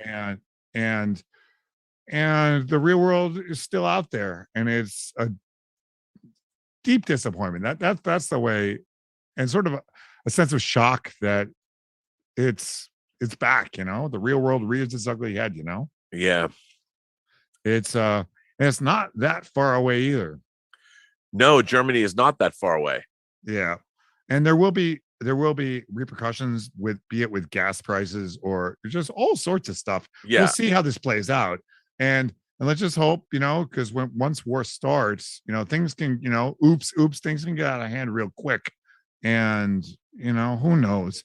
All I can say to everybody is watch more Star Trek. Like, you know, really, you know. No, I they've know. dealt with this before. We've been here, you know. Watch Deep Space Nine, especially, you know. Wow, I'm just seeing a picture. You know, I just the Zelensky, now he's in military fatigues. Yeah, and he's just I gotta hand it to him because he's really poking the bear. But hey, well, the bear's poking him too. Let's be honest. There's a lot of poking going on. Yeah, but it's a weird time. But in the end, that for me, like, this is the time when, especially science fiction, but I would say just, you know, art, and it's the most important, because that's the places where we play this out, you know, where we play this out, what it means to be human, and to play out the potential dramas and conflicts in a world that isn't a battlefield. You can play it on the screen. That's the beauty of cinema and literature and science fiction, especially. The science fiction is very good at that. Check it out. Like, that's, you know. I agree. I mean, we should be moving into a new age. I mean, we're now a total global society, and this kind of disruption is, it's pointless, it's needless, it's not good for anyone, and they're trying to preserve a world order that should be swept away by now. But, you know, not our world is not, unfortunately, we haven't all risen up together, so it's very frustrating. Thank you so much, Adam. We've got Mikey coming in. Mikey, you should be able to unmute. What's going on, man? I'm going to take this in a completely different direction. I would expect nothing less, sir. Jaden, my apologies to you and to our audience. So if you're not ready for a little dose of reality, you can tune out now. Uh-oh. I am so pissed off at what is going on, not just in the Ukraine, but most especially in the United States of America. Oh, yes, please continue. It's happening in my own household. I wasn't planning on speaking today. I was just going to sit here and watch, because at the time that I tuned in, there was 90 minutes of programming already queued up. And then my brother came downstairs and said, oh, I don't think they should be teaching bisexuality in the 1st and 2nd grade. Uh-oh. And we got into a little bit of a screaming match, which I usually lose, but my brother just put on his clothes and went to church. Don't say gay. What the hell are you people talking about? The guy that put up "Don't Say Gay" in the state of Florida where the Pulse nightclub shooting happened, which until the Las Vegas shooting happened was the largest shooting in the United States, and most of the clientele in the Pulse nightclub was gay. Yes. How is that supposed to be taught? Yeah, we went to the Pulse nightclub and a lot of people got shot, and they were fill in the blank. I don't think so.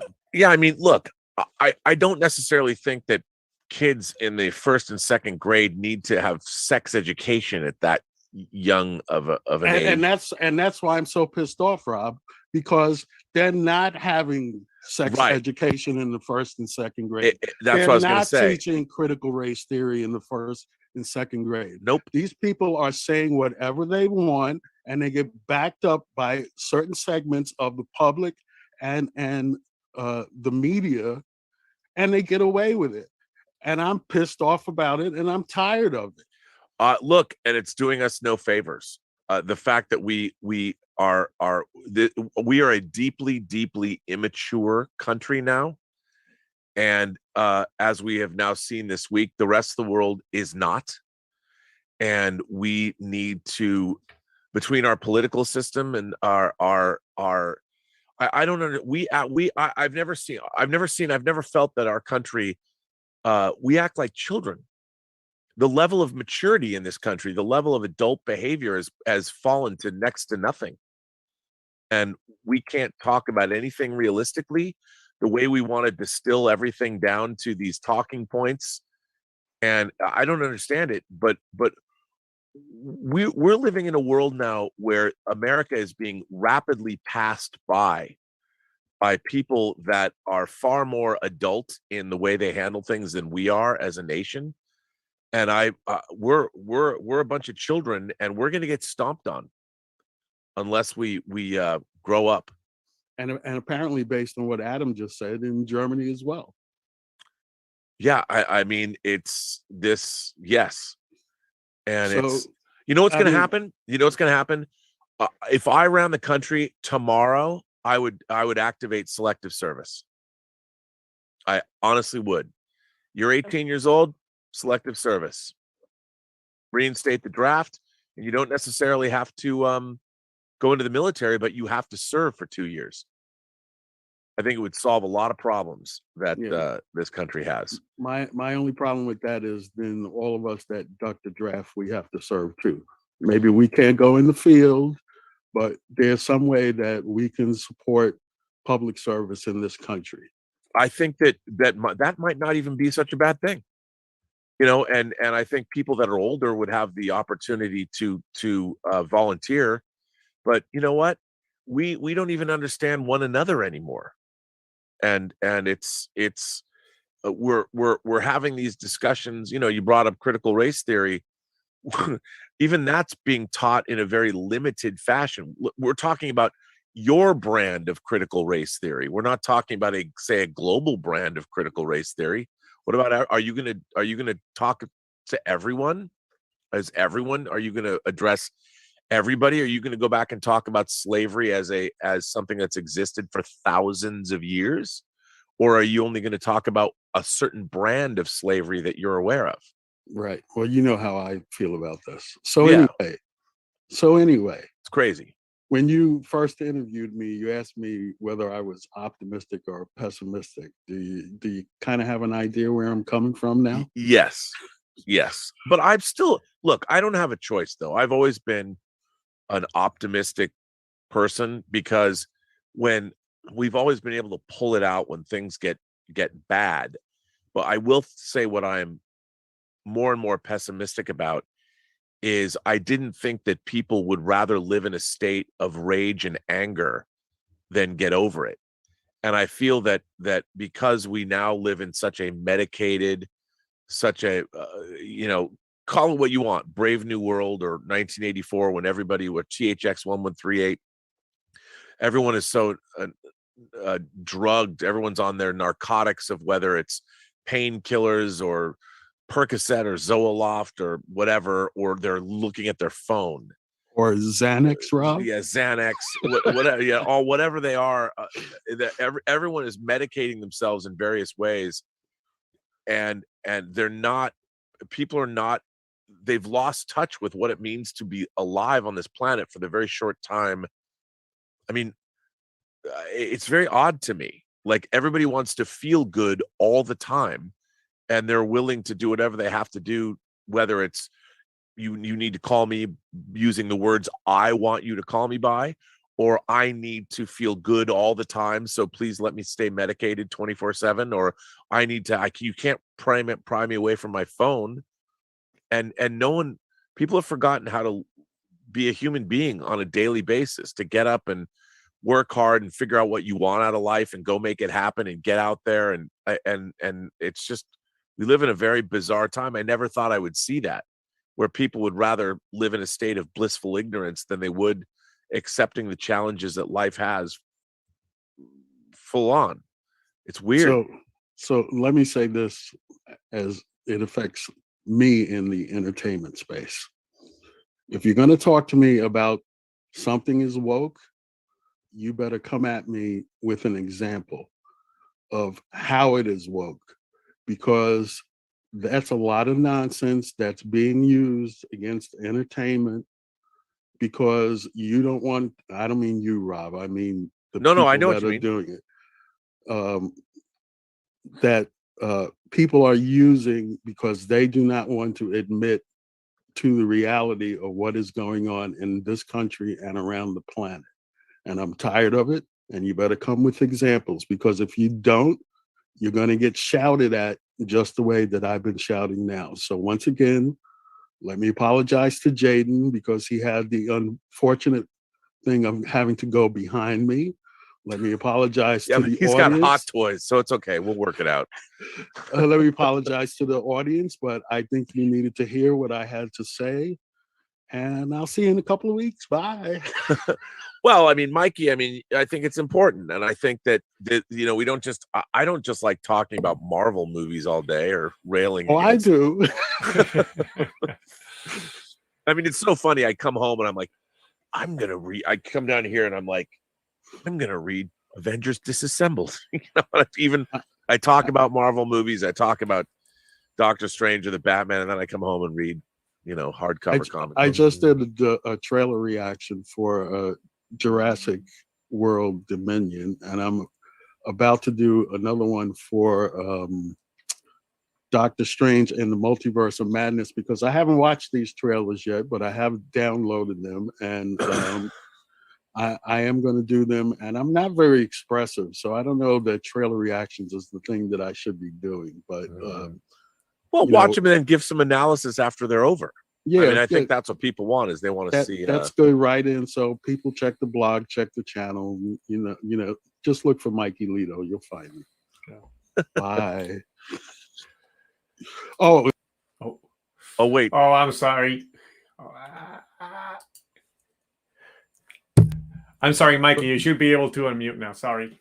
I'm going to take the headphones off so I can do Roberto's impression. I told him he looked like Emperor Palpatine earlier.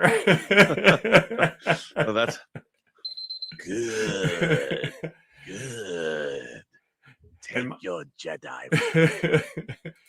Mikey, as a New Yorker, I wanted to recommend independent graphic novel called La Borinqueña. It's a Puerto Rican superhero, but she originates in New York.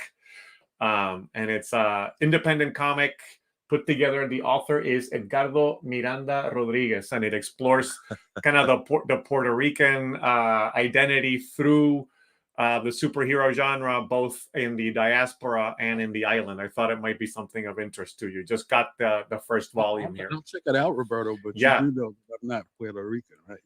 What's that? I said you do know that I'm not Puerto Rico. I know I am, but I just thought about because of the New York connection. I thought it might be of interest to you. So I get mistaken for Puerto Rican on the subway. I get mistaken for Russian, so don't worry about it. So, all right, great to see you, Mikey. Good to see you, man. And we've got Jaden giving us the last word today here. Jaden, you should be able to unmute now.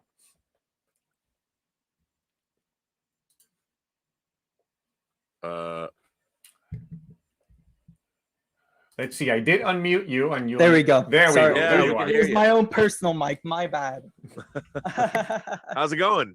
Doing good. How about yourself, Rob? Hanging in there. It's been good to hear from you over the last couple weeks. Yeah, of course, and no worries, Mikey. Get your business off your chest. I totally understand it. That's what we're here for.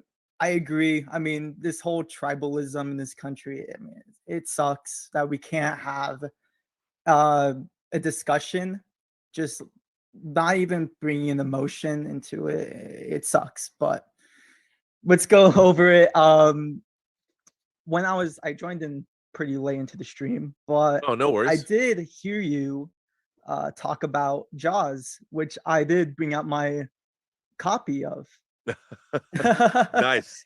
And your story actually I kind of relate to, because I got into film and entertainment when I was super young, because I started watching Godzilla and Jaws, because I was super fascinated as a kid, like most kids, with dinosaurs and sharks and whatever.